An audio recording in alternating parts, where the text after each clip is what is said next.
Chapter 581, Moon-Gazing City? 1. Don't leave me behind. Boo-hoo. Little Snowy, will my master be okay? Lan Ming, who was sitting on the little peacock's back in the sky, said worriedly. No, what can happen to him as a man? The two hairy beasts are also male. Don't worry. Lung Ruoxue comforted, very unsympathetic. Lan Ming was worried when he heard Lung Ruoxue's words. Who said that nothing would happen to men? It would be more pitiful if something happened to men. Little Lan, don't let your imagination run wild. Little Harry isn't interested in men. Darling, who was lying in Lung Ruoxue's arms, said understandingly. I'm not letting my imagination run wild. Lan Ming quickly denied it, thinking, why are little snowy beasts so shrewd? Little Lan, your thoughts are written all over your face. My beasts can tell. Don't quibble. Lung Ruoxue exposed Lan Ming. 2 drops of cold sweat dripped down Lan Ming's forehead. He couldn't help thinking. Was his performance that obvious? Alas. I'm also quite worried about Master. Tao Tao, who was hiding in Lan Ming's arms, also said carefully. Damn monkey, you should worry about yourself. You don't have to worry about that man.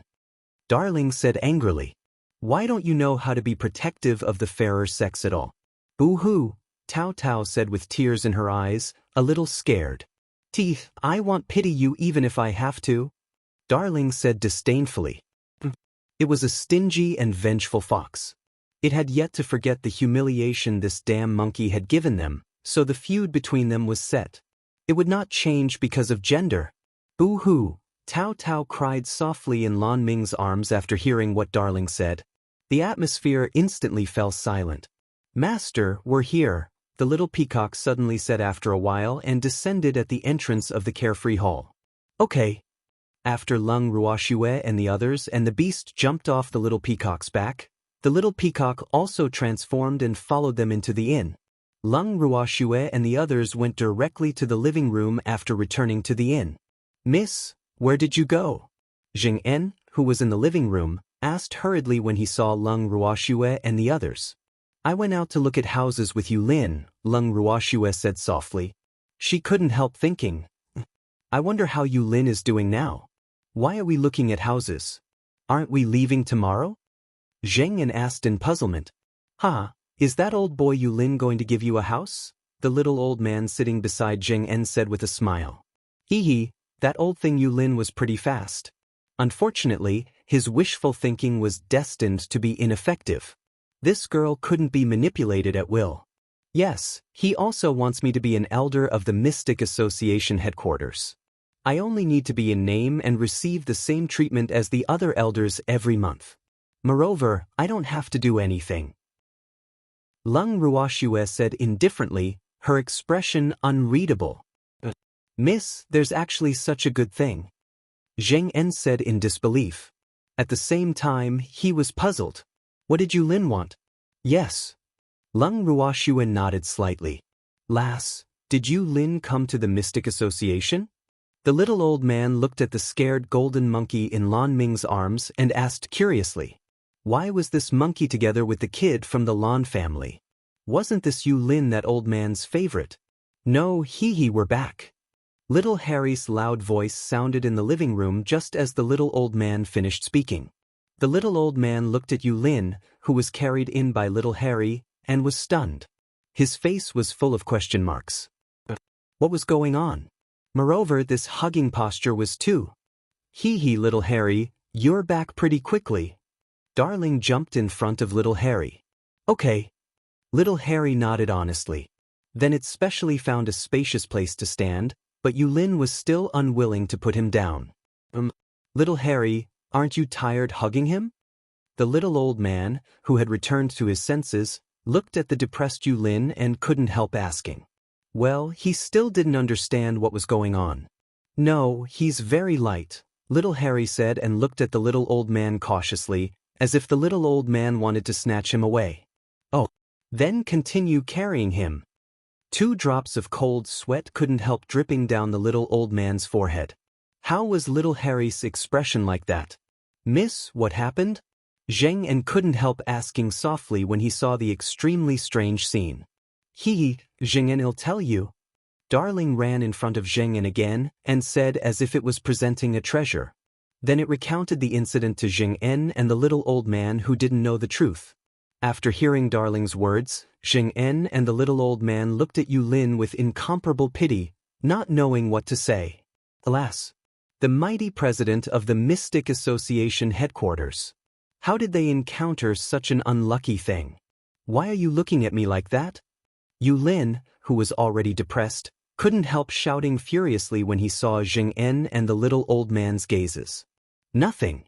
I just want to ask you if your butt still hurts. I have pills here, the little old man said with a chuckle. His expression was indescribably happy. Seeing Yulin like this, the depression he suffered from Wugong lessened significantly. Thank you, it doesn't hurt anymore, Yulin said dejectedly. Boo. His butt actually didn't hurt anymore, but the bear's palm was on his butt, making him feel very stressed. Miss, he said it doesn't hurt anymore. We cured him, little Harry said excitedly, its smile hanging on its fluffy face. Okay, brew your relationship. I'll go back to my room to rest for a while. Lung Ruoxuan nodded with a smile and said to everyone present. After speaking, she stored the beasts in the bracelet and left the living room with the freak. Lung Ruoxue returned to her room and brought the freak directly into the bracelet. Shuer, you're back. Empty sat on a stone chair in front of the purple bamboo house and drank tea while looking at the two of them with a smile. Yes. Lung Ruoxue nodded and pulled the freak to a seat. Chapter 582, Moon-Gazing City, 2. Shuer, where are we going tomorrow? Empty asked curiously. He didn't know where to go even though he had decided to leave tomorrow. Let's go back to Myriad Mountain City first tomorrow and then go to the Boundless Heaven continent to train, Lung Ruoxue said after some thought. In fact, she hadn't thought too much about where to go now. She could go wherever she wanted. She could train wherever she went anyway. What do you intend to do with Qing Wu and the others?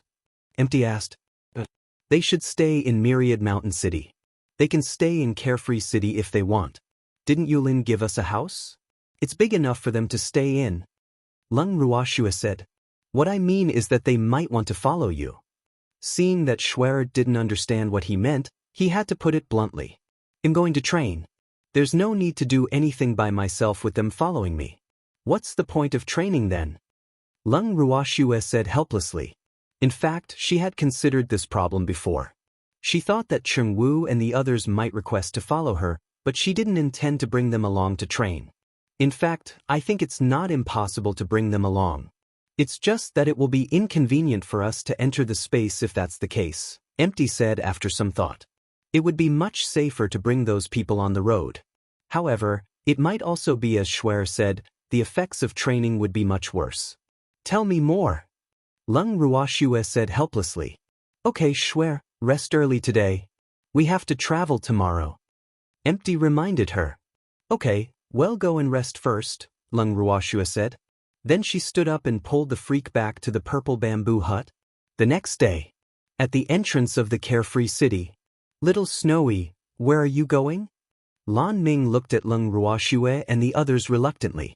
We returned to Myriad Mountain City first and then went for training, Lung Ruoxue explained. Oh, Lan Ming answered gloomily and then fell silent.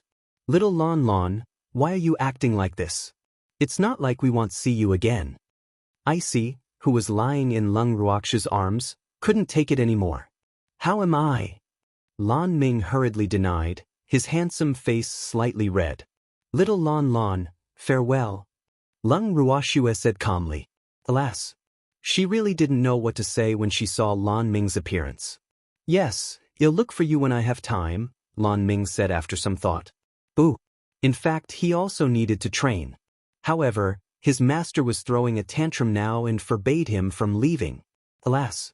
Lung Ruoxue nodded slightly and stopped talking lest she became sad. Hee little Yulin, don't miss us. After a long silence, little Harry's loud voice suddenly sounded, breaking the silence. I won't miss you, Yulin said through gritted teeth. Boo. He was too ashamed to face anyone now because many people had seen him when he was carried back by little Harry yesterday. Now, everyone was looking at him strangely, making him uncomfortable all over. "But we will miss you, especially your bouncy little butt," little Harry said with a wretched smile. "Damn it, stop having ideas about my butt," Yulin said fiercely. "So what if I hit you? Come and bite me." Little Harry provoked and winked at Yulin. Yulin took a deep breath and composed himself. He decided to ignore the two hooligans. Alas, they were from different channels and couldn't communicate. Everyone present couldn't help turning their heads to snicker after hearing their conversation. Of course, this was all to give Yulin some face. "Lass, it's getting late. Leave quickly." Yulin flew into a rage out of humiliation and began to chase them away. He didn't want to see these people for the time being. Boo, because it would remind him of the sad incident yesterday. "It's still early. There's no hurry." Lung Ruoxue smiled evilly and pretended to be stupid.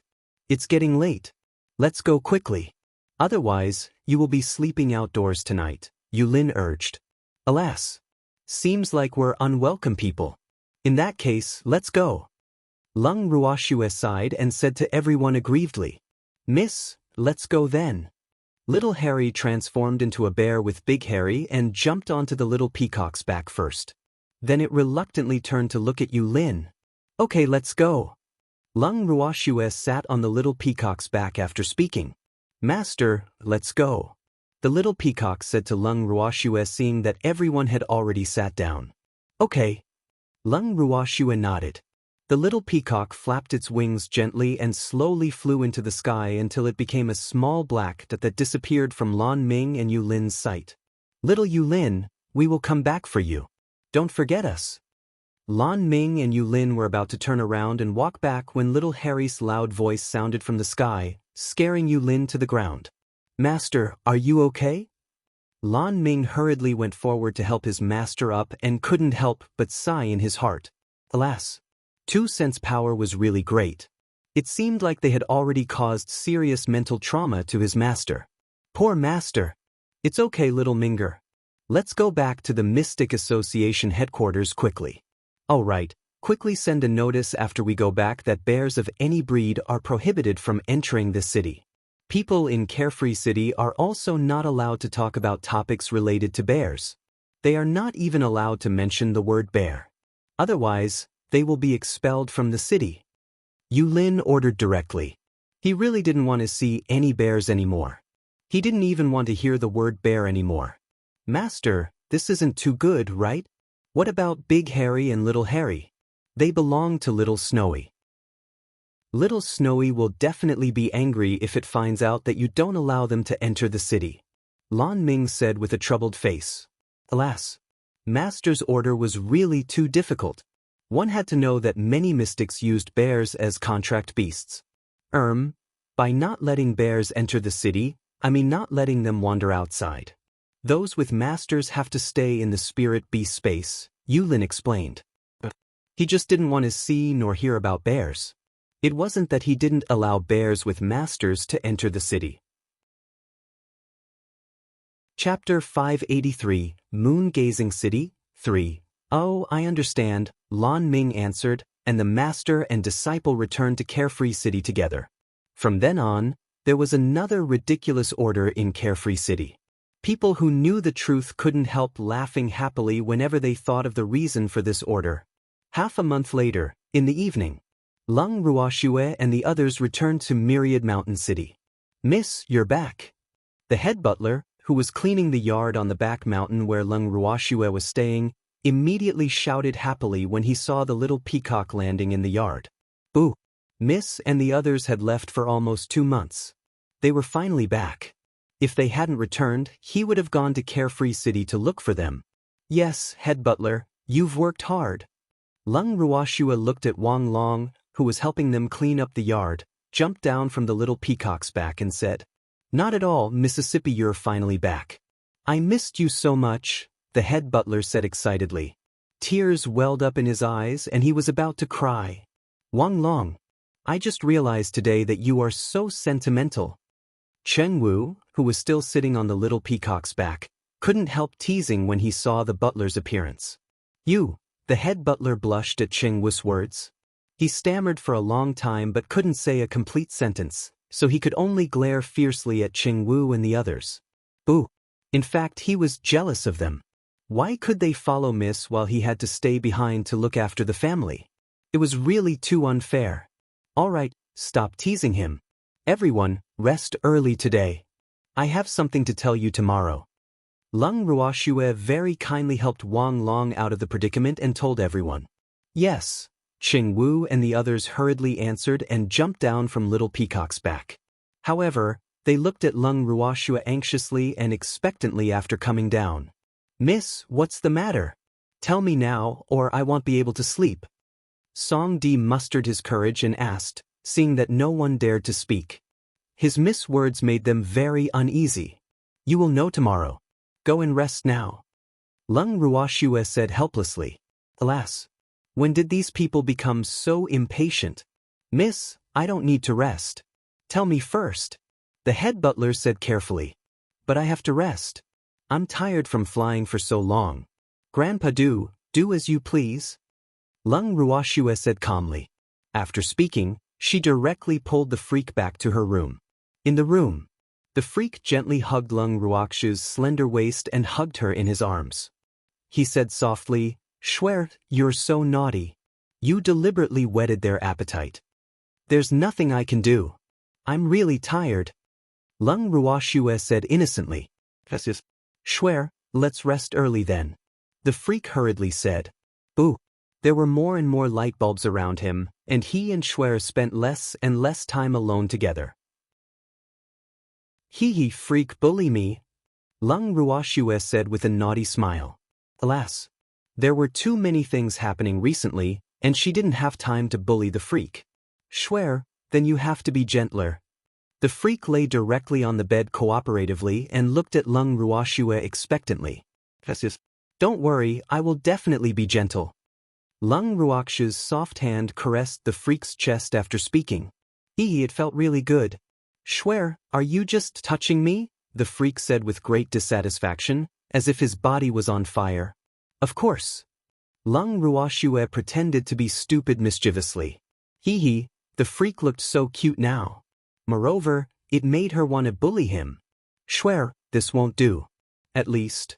The freak pulled Lung Ruoxue's head down and kissed her pink and alluring lips after speaking. Freak, I'm about to suffocate, Lung Ruoxue whispered after kissing for a long time. It's okay. I'm here. I'll give you artificial respiration. The freak carefully tasted the sweetness in Schwer's mouth as he said, Oh, it's delicious.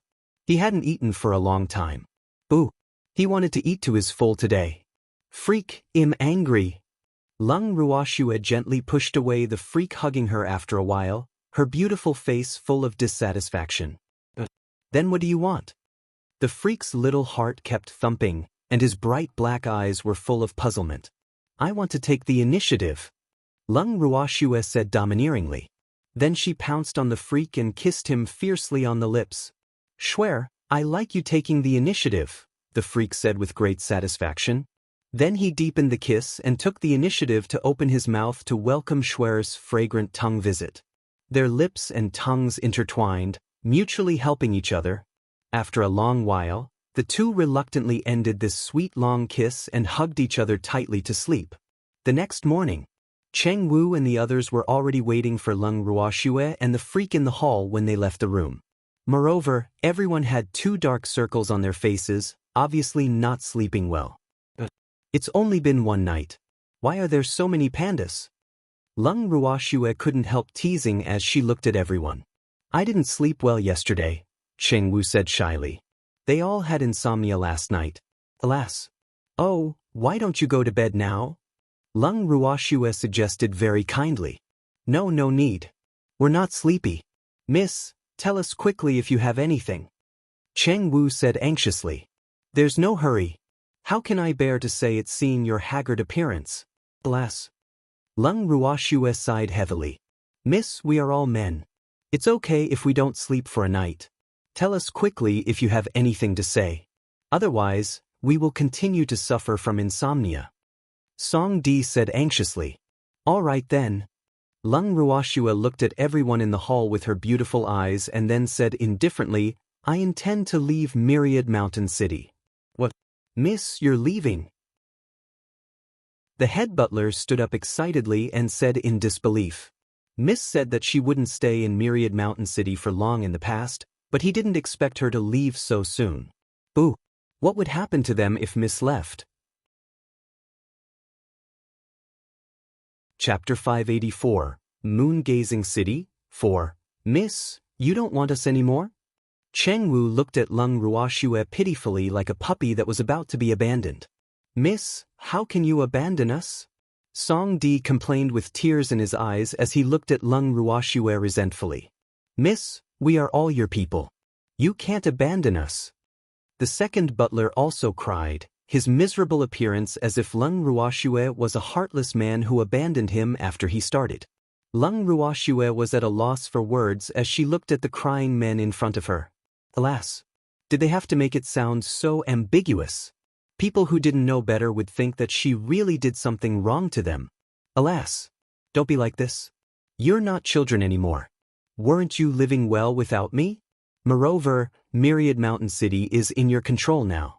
It won't be like before. You will live well in the future, Lung Ruoshua said with a sigh. That's different. No one cared about us in the past, but we're used to listening to your orders now. If you leave, I, Song Di, will be the first to be unconvinced no matter who becomes the boss in Myriad Mountain City. Song Di said resolutely. He would not submit to anyone except for Mississippi. Me too. Cheng Wu echoed. I'm not convinced either, the head butler said. We're all unwilling to accept this. Everyone roared in unison. Don't be like this. I told you long ago that Myriad Mountain City has nothing to do with me. Have you forgotten? Lung Ruoshua reminded them. She had said that she would not interfere when they destroyed the 5 major factions, even though the head butler and Cheng Wu had always wanted to be lazy. Boo! Miss, you can't abandon us.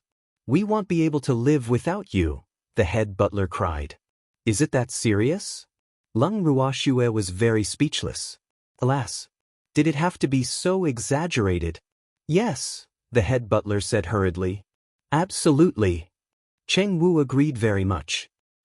I am going to Myriad Mountain City to train. I didn't say I won't be coming back in the future. Lung Ruoshua had no choice but to use a stalling tactic. She was not sure if she would return in the future, but looking at the current situation, she had to say this. Moreover, she had some feelings for these people after being together for so long, so she didn't want them to be too sad because of her departure. Training. Will you come back? Everyone was stunned. Could they have misunderstood Miss? Miss, where are you going to train? Cheng Wu asked very cautiously. Not sure yet. Wherever we go counts. Lung Ruoshua said. The boundless heaven continent was very big, and there were many places suitable for training. However, they would probably choose a relatively small and dangerous place. After all, the strength of her elder brother and the others were not very high. Miss, then let me accompany you. Cheng Wu said schemingly. If he followed Miss wouldn't be able to shake him off. Miss, I'll go with you too. Song Di said quickly, also reacting. I want to go too. Everyone quickly said. They were not stupid and knew that it was safer to follow Lung Ruoshua. Otherwise, they might be abandoned again. The place we're going isn't suitable for you, Lung Ruoshua said weakly. They were going to train. What was the point of bringing such a group of mystic sovereigns? Miss, we also need experience. Cheng Wu said shamelessly. The place we're going won't be very dangerous. What can you gain from training? Lung Ruoshua couldn't help asking. Alas, they might have stayed for a few more days if Myriad Mountain City was still the chaotic Myriad Mountain City from before. However, no one dared to challenge them in Myriad Mountain City now, so there was no need to stay here. Miss, I really need your guidance, the head butler said sincerely. Boo. Miss didn't bring him along when she went to Carefree City last time. He should be included in this experience. You're already an adult and don't need my guidance anymore. 2 drops of cold sweat dripped down Lung Ruox's forehead as she thought, "Can't you not be like this?" "Alas. Miss, can't we go and give you a beating if you go for training? We won't attack easily even if you encounter danger unless you ask us to attack. Is that okay?" Cheng Wu said as he racked his brains. "No. You are all mystic sovereigns. How can I let you do odd jobs? Feng Da and the others are enough," Lung Ruoxue said with firm will. She would not bring them along. Just as Empty said, it would be a little inconvenient for them to enter the space if she brought them along.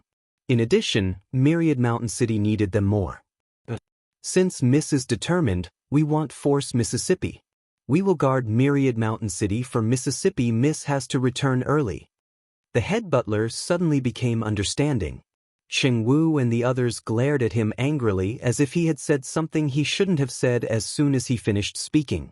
"Miss, we'll take our leave first," the head butler said and pulled Cheng Wu and the others out of the hall. "Lass, are you really not bringing them along?" The little old man, who was sitting in the hall without saying a word after the main butler and the others left, asked a little reluctantly. Alas. Lass was still amazing.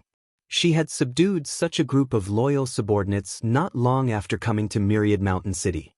"Yes, they are more suitable staying here," Lung Ruoxue said. Alas. In fact, she was relatively satisfied with Cheng Wu and the others after interacting with them for the past few days. However, she couldn't bring them along because Myriad Mountain City needed them more. It was impossible for Lung Ruoxue to take all these people from Myriad Mountain City, and Cheng Wu and the others were the pillars of Myriad Mountain City. If she took them away, Myriad Mountain City would become an empty shell. This way, other forces would quickly snatch Myriad Mountain City, and everything they had done previously would be in vain. Yes, Myriad Mountain City really can't do without them now. The little old man knew the situation in Myriad Mountain City better than anyone, so he agreed with Lung Ruoxue. Chapter 585. Moon-Gazing City, 5. "Miss, when are we leaving?" Zheng En asked. In fact, he could understand Zheng En and the others' feelings very well. Moreover, he was very glad to be able to follow Miss. "The day after tomorrow," Lung Ruoxue said after some thought. There were some things she needed to explain. "Miss, I'll go see if there's anything to prepare," Zheng En said. Then he stood up and left the hall. "Yes, Grandpa, do you intend to travel with us or stay in Myriad Mountain City?" Lung Ruoxue nodded and then turned to ask the little old man. "Lass, of course I'm leaving with you. Do you want to abandon me too?" The little old man asked pitifully with a bitter face. "How can that be?" Lung Ruox's forehead was full of black lines. She thought, "Grandpa, why are you like this too? The little old man is Zheng En's master, so she can't not bring him along even if she wants to." "That's good. Boo-hoo," the little old man said with a sigh of relief. "Grandpa, let's set off the day after tomorrow. Do you have anything to prepare?" Lung Ruoxu asked. "No, I've always brought all my belongings with me. I can go wherever I want," the little old man explained. In fact, no powerhouse like them would stay in one place for too long. Therefore, many people would bring everything with them even if they had a fixed residence. "Oh, Grandpa, have a good rest for the next 2 days," Lung Ruoxue reminded. There wouldn't be much time to rest after going out for training. "Lass, don't worry about me. I'll take care of myself," the little old man promised. "Okay, Grandpa, let's take a walk outside." Lung Ruoxue nodded slightly and left the hall with the freak. After Lung Ruoxue and the freak left the hall, they didn't disturb anyone. They quietly left their residence and arrived at the inner city of Myriad Mountain City. Walking on the streets of the inner city, Lung Ruoxue looked at the bazaar, which was obviously much more lively than before, and was very satisfied with the current situation. She knew that this was all the credit of the head butler and the others because they really treated Myriad Mountain City as their home. "Schwer, where are we going?" The freak couldn't help asking curiously when he saw that Schwer only looked around without any destination. "We're not going anywhere. Freak, we can go back," Lung Ruoxue said with a light smile. "So soon?" the freak said in disbelief. "Yes, I've seen everything I want to know," Lung Ruoxue said with a smile. "Then let's go back," the freak said. A good man listened to his wife. Lung Ruoxue nodded and then summoned the little peacock. The two of them sat on the little peacock's back and returned to their residence in the back mountain. Miss, you went out? Zheng En said in surprise when he saw the little peacock landing in front of him in the yard. Yes, I went out for a walk. Zheng En, get the head butler to see me. Lung Ruoxue jumped down from the little peacock's back and ordered directly while pulling the freak into the hall. Yes, Zheng En answered and left. After a while, the head butler came to the hall with Zheng En. Miss, what's the matter? The head butler asked curiously when he saw Lung Ruoxue sitting in the hall. Head butler, we'll leave the day after tomorrow. I have something to tell you before we leave, Lung Ruoxue said bluntly. Miss, please instruct me, the head butler said very respectfully. Everything I want to say is in this letter. Open it after I leave. In addition, distribute the things in here to Qing Wu and the others. Lung Ruoxue gave him a storage ring after handing him a letter. Yes, Mississippi. Is there anything else? The head butler asked. Not for now, Lung Ruoxue said after some thought. What she wanted to say had been written in the letter just now, so there was nothing else to say. Then I'll take my leave first, the head butler said hurriedly. Okay. Lung Ruoxue nodded. Swear, don't you think that the head butler is a little strange? The freak sensed the urgency in the head butler's departure and asked in puzzlement. Really? Freak, are you thinking too much? Lung Ruoxue said nonchalantly. Maybe, the freak said doubtfully. Zheng En, hold a farewell banquet tonight. I'll send Feng Da and the others to you later. This will be kept secret for now. Lung Ruoxue thought for a while and said to Zheng En, Celeste. Perhaps it was because she was leaving, she was actually a little sad. Yes, miss, Zheng En answered happily. He hadn't known Qing Wu and the others for long, but they got along very well. Moreover, Qing Wu and the others specially went to Carefree City to save him, so he was very grateful to Qing Wu and the others. Then, with a thought, Lung Ruoxue moved Feng Da, the others, and the beasts out of the bracelet. Miss, leave the farewell banquet tonight to us. Feng Da immediately said to Lung Ruoxue as soon as he emerged. They had heard what Miss said in the space just now, and Qing Ju had brought them a lot of food. Okay, prepare a sumptuous meal. Tell me directly if you need anything, Lung Ruoxue ordered. Hee miss, just leave it to us. Feng Da patted his chest and promised. Okay. After preparing for nearly an afternoon, Feng Da and the others finally prepared the farewell banquet. Zheng En took the initiative to invite the main butler and the others after preparing. Zheng En, why is Miss looking for us again? The head butler beside Zheng En asked in bewilderment. Miss is leaving, of course she wants to talk to you. But are you unwilling to come? Zheng En teased with a naughty smile. That's not what I mean. I'm just curious what's the matter, miss? The head butler hurriedly explained. Boo! How could Zheng En wrong him? How wronged would he be if misheard and misunderstood? You'll know when we get there, Zheng En said mysteriously. Chapter 586, Moon Gazing City, 6. Why don't you reveal a little to us first? I'm nervous if you continue like this, the head butler said pitifully. I don't know either. Zheng En couldn't help laughing out loud seeing the head butler's little wife-like appearance. Everyone had already arrived at the yard where Lung Ruoxue and the others were staying. Qing Wu and the others were dumbfounded when they saw the table in the yard and the food on it. What did this mean? What is this? The head butler asked foolishly after reacting. Food, head butler. Don't tell me you don't even recognize food anymore, Feng Da teased with a smile. I know him, the head butler said shyly. Boo! How embarrassing. Then quickly take a seat. I'll go get Miss, Feng Da said not far away and left after speaking. Okay, take a seat quickly. Miss specially prepared this for you, Zheng En urged. However, no one sat down. Instead, they looked at Zheng En pitifully. What are you doing? There's no banquet that won't end. Calm down. Zheng En almost lost his composure in the face of everyone's gazes. Everyone, take a seat. This is Miss' token of appreciation. After a while, Qing Wu sighed softly and was the first to sit down. Then Song Di and the others sat down one after another. When Lung Ruoxue and the freak walked out of the room, they saw Cheng Wu and the others sitting in chairs with worried expressions on their faces. Don't be like this, okay? Lung Ruoxue and the freak found a seat and sat down, saying with some dissatisfaction.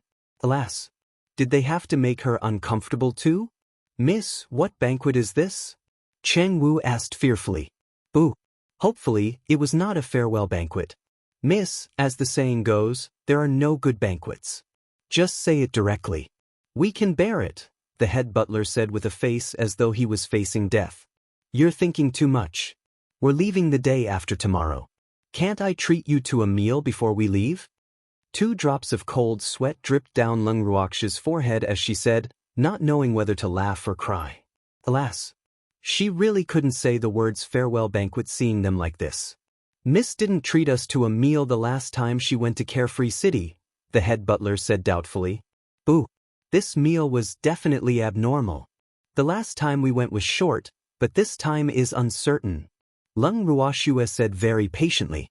Miss, we really don't want to eat this meal, Song Di said weakly. For some reason, he felt that he would never see Miss again after eating this meal. No, everything is ready. It would be a waste if we don't eat, Lung Ruoxue said with slight displeasure. Alas! She really couldn't do anything to these people. Can't we eat? Cheng Wu said aggrievedly, his expression as if Lung Ruoxue had bullied them. Then eat quickly. Ting En and Feng De prepared this food for the entire afternoon. Lung Ruoxue reminded. Eat. Eat. Cheng Wu and the others said to each other, but none of them were happy. Everyone held food in their hands and sent it absent-mindedly into their mouths while drinking fiercely without saying a word. Schwer, did you get someone to drug the food? Look at how painful they are eating. The freak looked at Schwer beside him and teased with a light smile. Alas! No one is allowed to sleep until you finish this food today. Lung Ruoxue sighed heavily and ordered helplessly. Yes, everyone answered weakly and then focused on attacking the food. At first, everyone was very depressed. However, after a few glasses of wine, Cheng Wu and the others began to talk. However, they hugged their heads and cried after a few sentences. Alas! Freak, let's go back to our room. Lung Ruoxue couldn't take it anymore and couldn't help saying to the freak. Okay, Jing En, I'll leave this place to you. The freak pulled Schwer to her feet and ordered Jing En and the others. Yes, we will watch over them, Jing En hurriedly promised. Alas! His mood was affected by Cheng Wu and the others. Cheng Wu and the others had drunk a lot. The next day, Lung Ruoxue and the others emerged from their rooms and saw them lying on the ground, sleeping soundly. They slept for a day after getting someone to send them back to their rooms. Lung Ruoxue and the others had already left by the time they woke up. 10 days later, Lung Ruoxue and the others arrived at Moon-Gazing City. Moon-Gazing City was a larger city on the boundless heaven continent. The reason why it was called Moon-Gazing City was that this city belonged to the Guanyu. Guanyu literally translates to moon-gazing.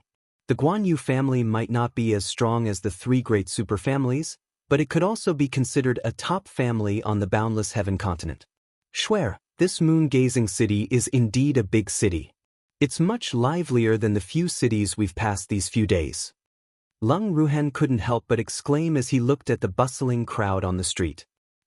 Big brother, let's find an inn first, Lung Ruoxue suggested. She knew that everyone was very curious about the boundless heaven continent, so they couldn't help wanting to take a look anxiously after reaching every place. Okay, Lung Ruhan said shyly.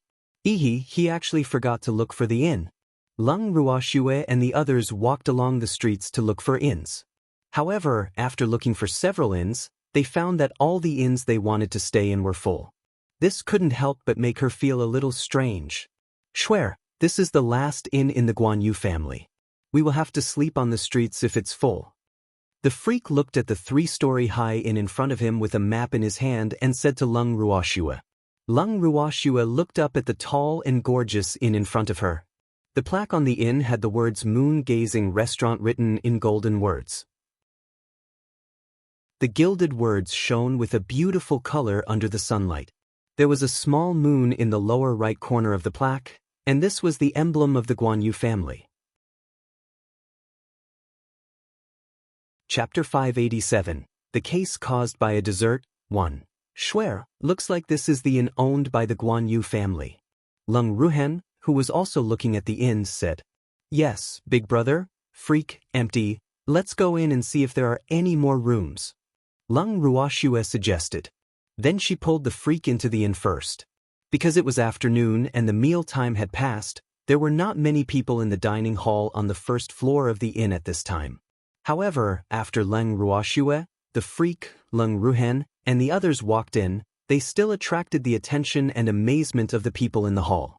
Leng Ruoxue and the others walked in as if no one was around and went directly to the front desk.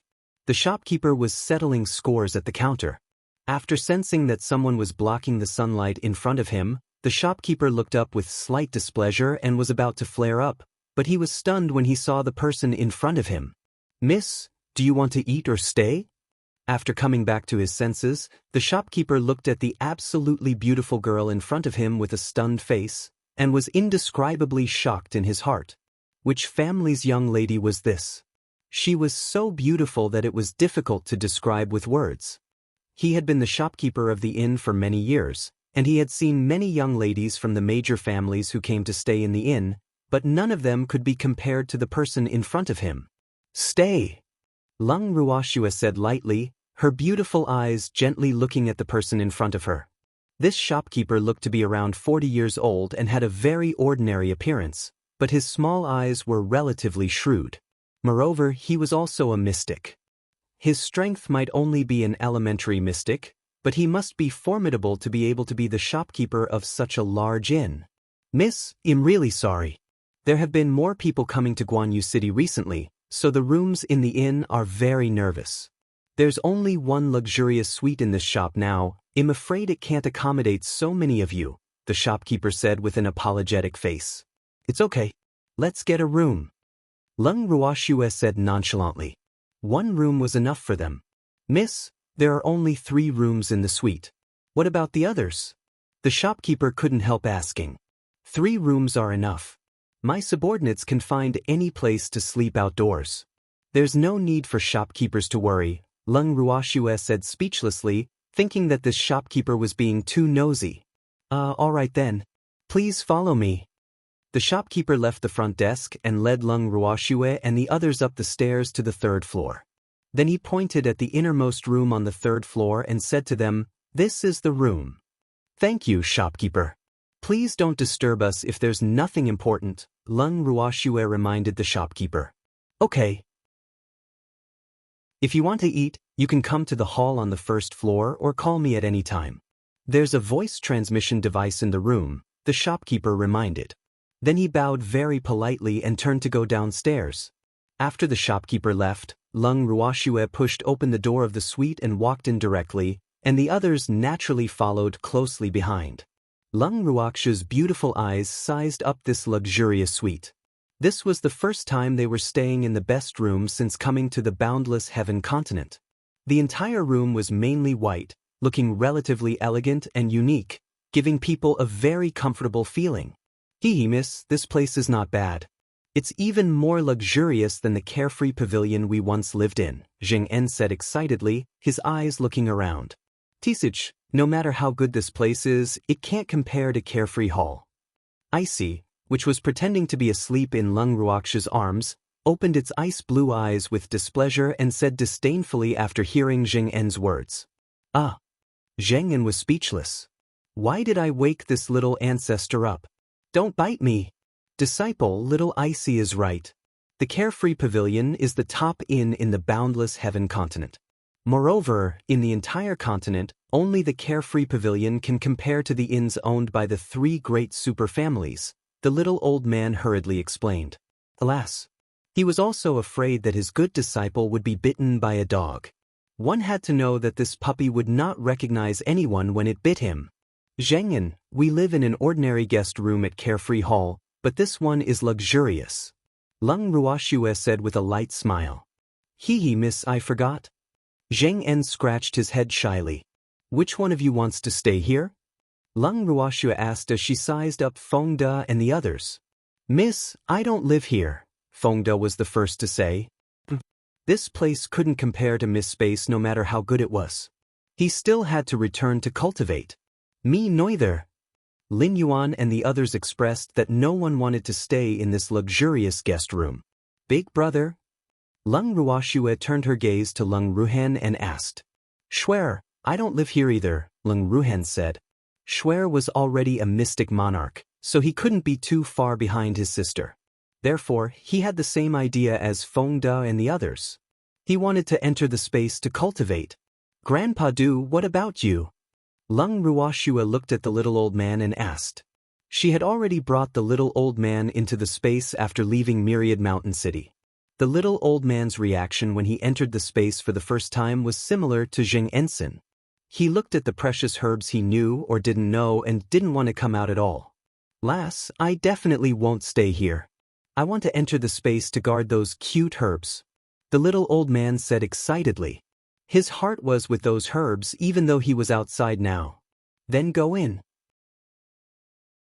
I, the freak, and Empty will stay outside, Lung Ruoxue said helplessly. Alas. Feng De and the others were now cultivating with unprecedented enthusiasm. The little old man and Zheng En were herbalists. It seemed like no one was willing to stay in this luxurious suite except the three of them. Swear, I don't want either. Empty looked at Swear aggrievedly, but Lung Ruoxue interrupted him. Then there's no one in the room. They'll stay in one room with the freak, you in one room, and Icy in another. It's settled, Lung Ruoxue said without hesitation. Little Snowy, I want to go back to my space to sleep. Icy raised its eyes and protested. Little Icy, you're just sleeping. It doesn't matter where you sleep. Don't object, Lung Ruoxue said domineeringly. Little Snowy, you don't respect the rights of a beast. Boo. I'm going to sue you. Icy's blue eyes welled up with tears as it complained. Chapter 588. The Case Caused by a Dessert, 2. Where do you want to sue me at? Lung Ruoxue asked, not knowing whether to laugh or cry. Icy was stunned. Yes, where could it sue? Stay outside obediently. I'll let you eat the silver snow fish tomorrow. How about that? Lung Ruoxue coaxed. She believed that little Icy would definitely not be able to withstand the temptation of the silver snow fish. Okay, I want to eat one myself. Icy bargained. It almost drooled when it heard about the silver snow fish. Can you finish it? Lung Ruoxue said speechlessly. This foodie actually wanted to finish a few kilograms of silver snow fish by itself. Wasn't it afraid of being bloated? Of course I can. My appetite is very big. I've only been eating half full, Icy said aggrievedly, its ice blue eyes looking at Lung Ruoxue pitifully. Are you trying to say that I abused you and didn't let you eat until you were full? 2 drops of cold sweat dripped down Lung Ruoxue's forehead uncontrollably as she said helplessly. Icy's little stomach bulged every time it ate, and it was impossible to walk without hugging it. It actually dared to say that it was half full. No. Little Snowy is the best. Why would it abuse me? Icy hurriedly said with a fawning face. Boo. It just wanted to pretend to be pitiful and fight for some benefits for itself. It couldn't let little Snowy misunderstand. Is this sincere? Lung Ruoxue raised Icy in front of her and asked lightly. Yes, absolutely. Little Snowy is the best. Icy said seductively. Its 2 front claws gently hugged Lung Ruoxue's arm, and its little head kept rubbing against her wrist. Little Icy, forget it this time. I'll spank your butt if you're so heartless next time, Lung Ruoxue threatened, her beautiful face full of displeasure. Don't spank my butt. It's very embarrassing. Icy pouted pitifully. Boo. It was the famous beautiful beast of the Qilin race. How could it face others in the future if little Snowy spanked it? I won't call as long as you're good, Lung Ruoxue said with a light smile. Little Snowy, when did I not behave? I have always been well behaved. Icy complained. I mean in the future. Lung Ruoxue said with a smile. It'll be good. Icy raised its front paw and promised. Alas. It had let down the Qilin race. It didn't have the might of a Qilin at all in front of little Snow. Okay. Lung Ruoxue nodded with satisfaction. Then she brought everyone and little Icy into the bracelet with a thought. After entering the bracelet, Lung Ruhan and the others immediately returned to their rooms to cultivate. Zheng En and the little old man went straight to the medicinal field, and Lung Ruoxue and the others sat down on the stone chairs in front of the purple bamboo hut. Swear, let's take a walk on the streets of moon-gazing city later. Empty suggested. By the way, did you notice anything amiss? Lung Ruoxue asked doubtfully. Really? I didn't notice. Empty said with a light smile, a trace of understanding flashing in his bright black eyes. Me neither, the freak echoed. In his eyes, anything that was not dangerous to Schwer was nothing. Oh, let's go shopping now. Lung Ruoxue said. Alas. Perhaps she was being paranoid. She kept feeling that someone was tailing them in the dark. She didn't know who it was, but she shouldn't have any ill intentions toward them. Okay.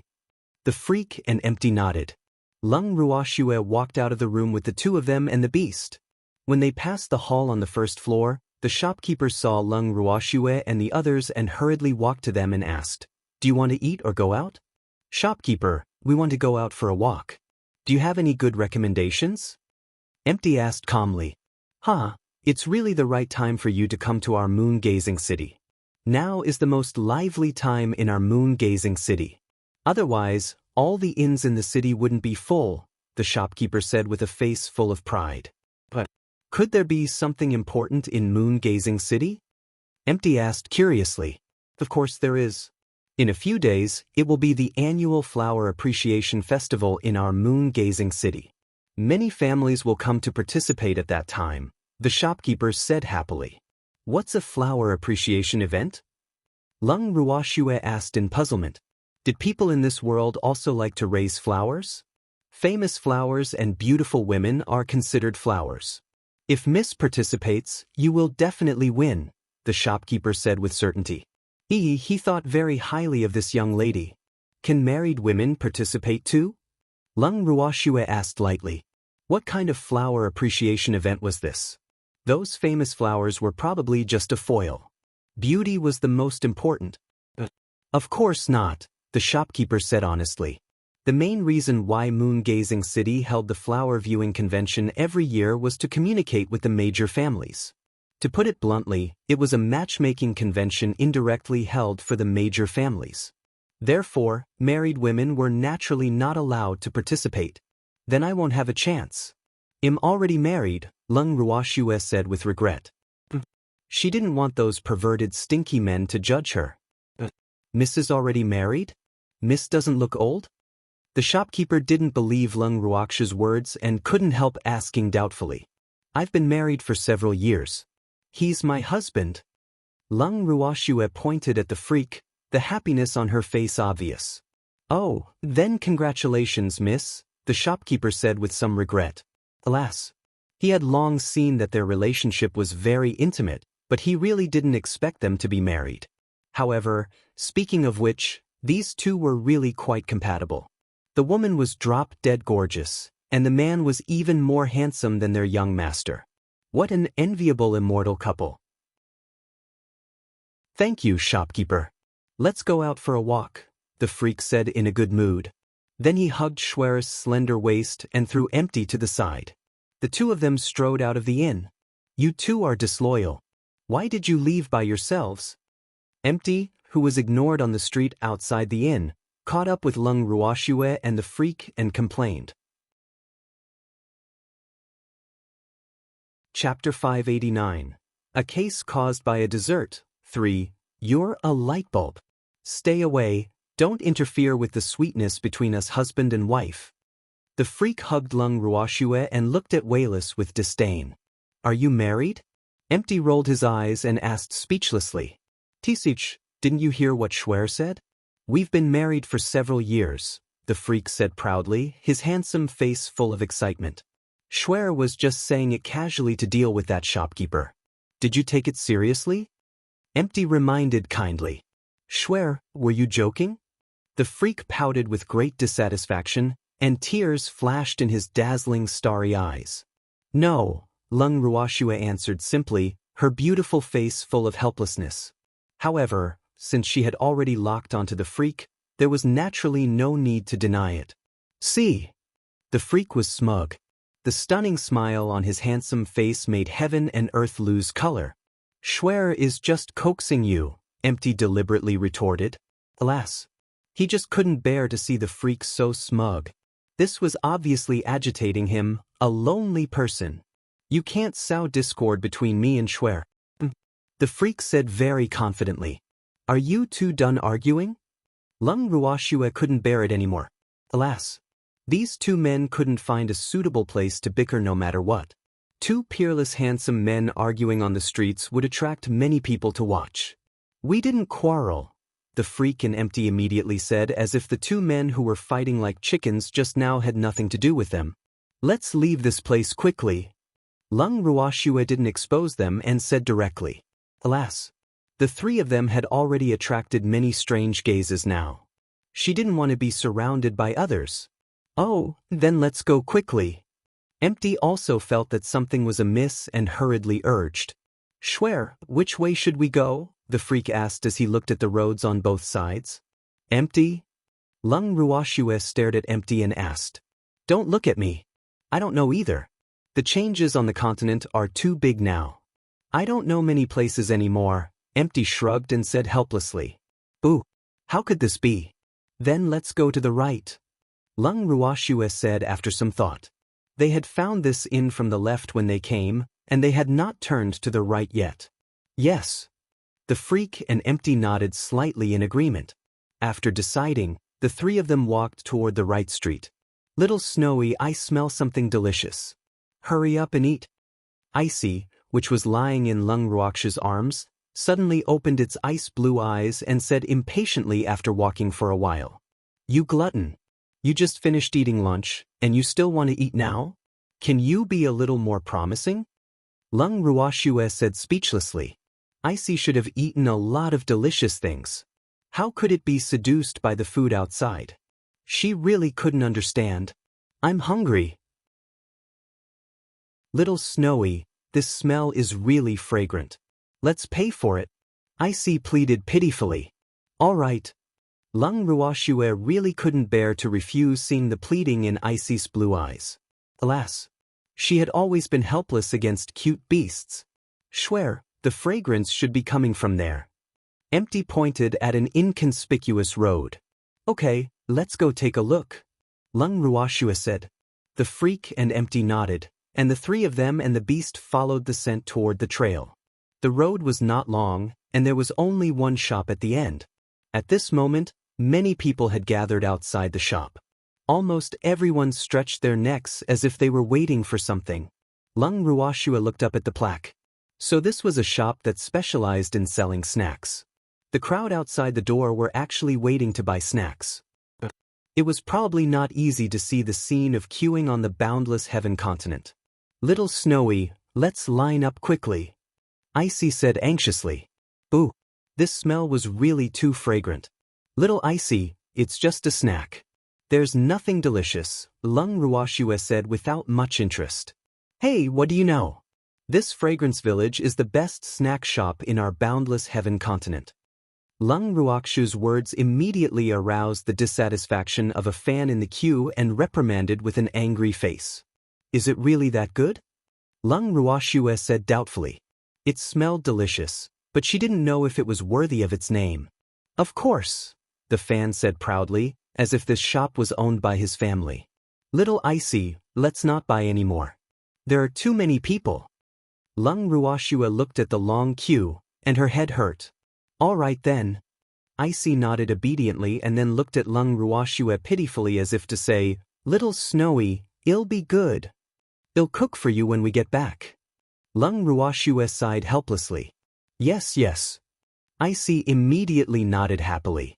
Hee, this was what it was waiting for. In fact, to be honest, the snacks in this shop might not be as delicious as Little Snowy's. However, Little Snowy was too lazy to make them. Therefore, it had to make do. Who wanted the snacks outside now that Little Snowy was willing to make them? Then let's go. Lung Ruoxue turned to the freak and Wayless. Yes. The freak and Empty nodded. The three of them turned and were about to leave when they were stopped by a man who walked out of the shop. Miss, please wait. The man hurriedly ran to them when he saw Lung Ruoxue and the others leaving. What's the matter? Lung Ruoxue was a little puzzled, not knowing why this middle-aged man who looked like a steward stopped them. Miss, these are our Floating Fragrance Village's signature snacks. I'll give them to you to try, the middle-aged man said very politely and then handed over the boxes of snacks in his hand. Thank you for your good intentions, but we don't need it anymore, Lung Ruoxue said very cautiously.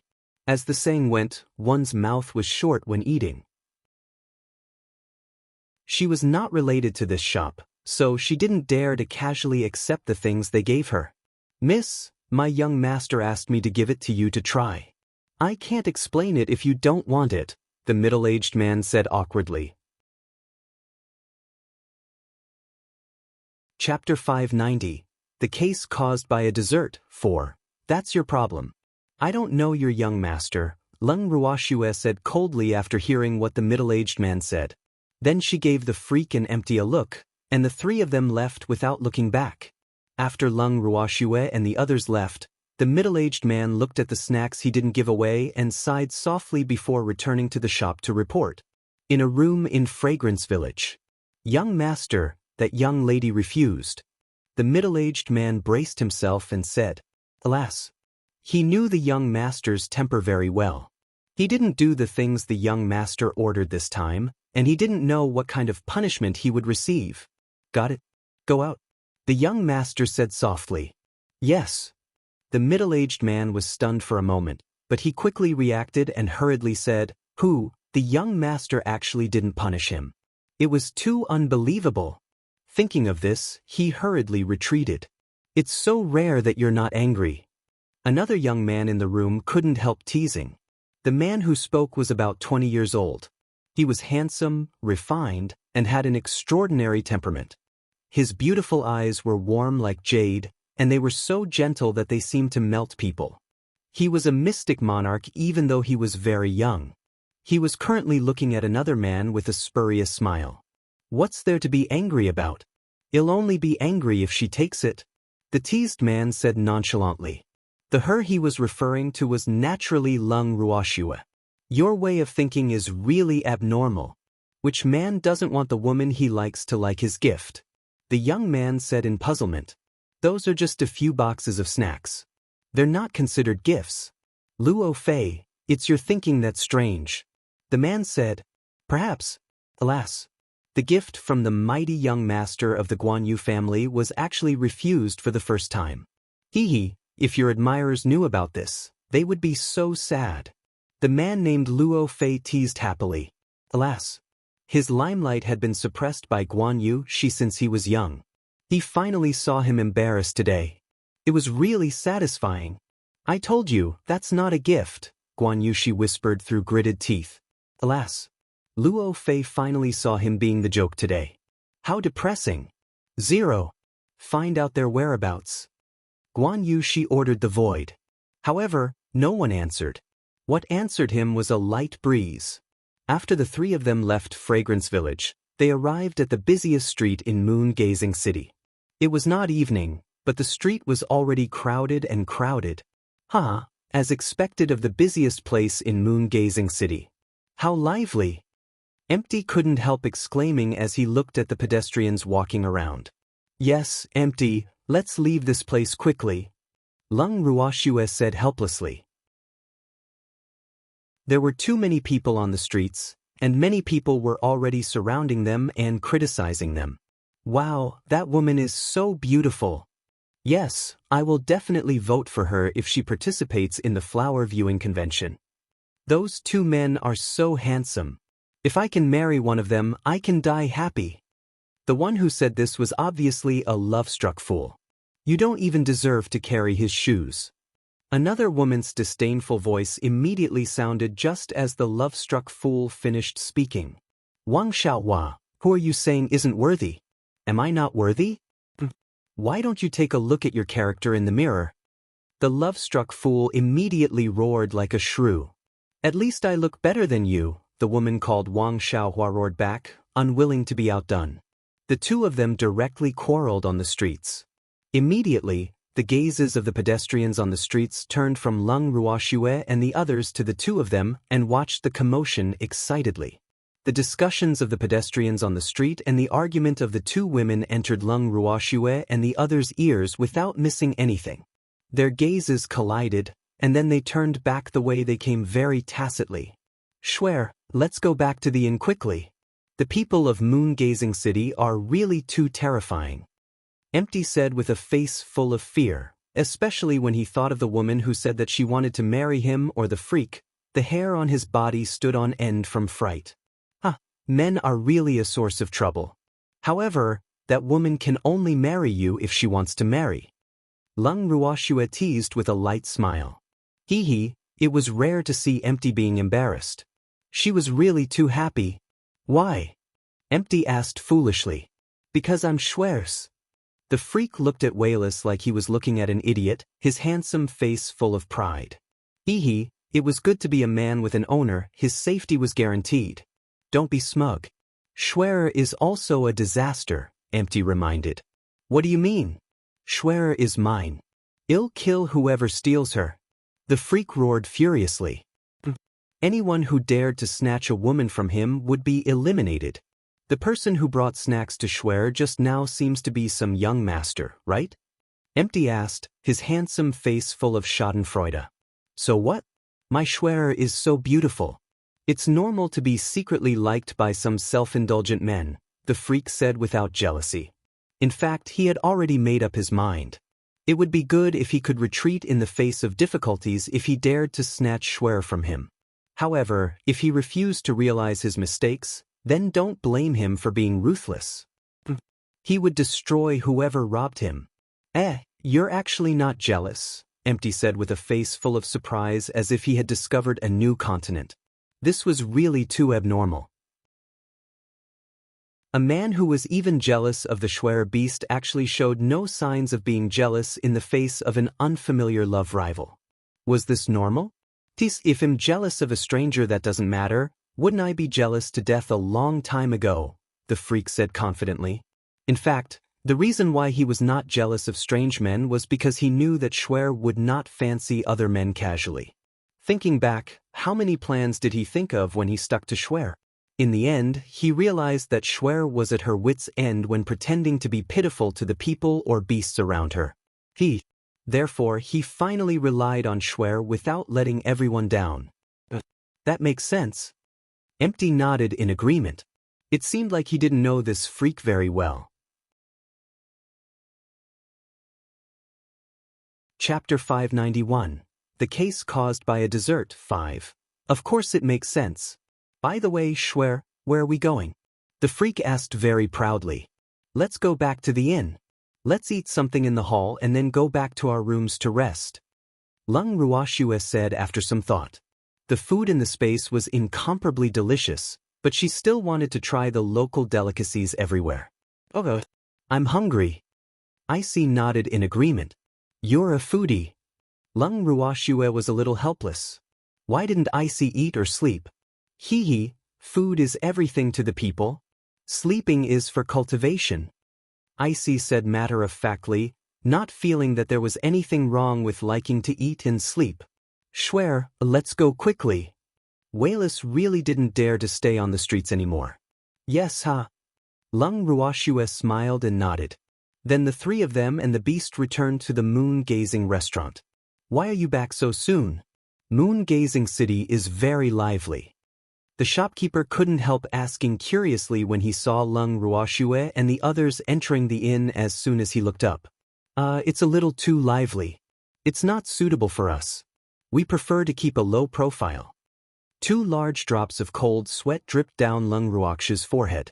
Alas, they wouldn't have gone out if they knew that the citizens of Taoist Temple and Moon City were so crazy.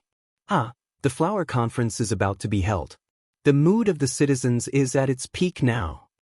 The shopkeeper couldn't help saying understandingly when he saw the unnatural expressions of the three of them.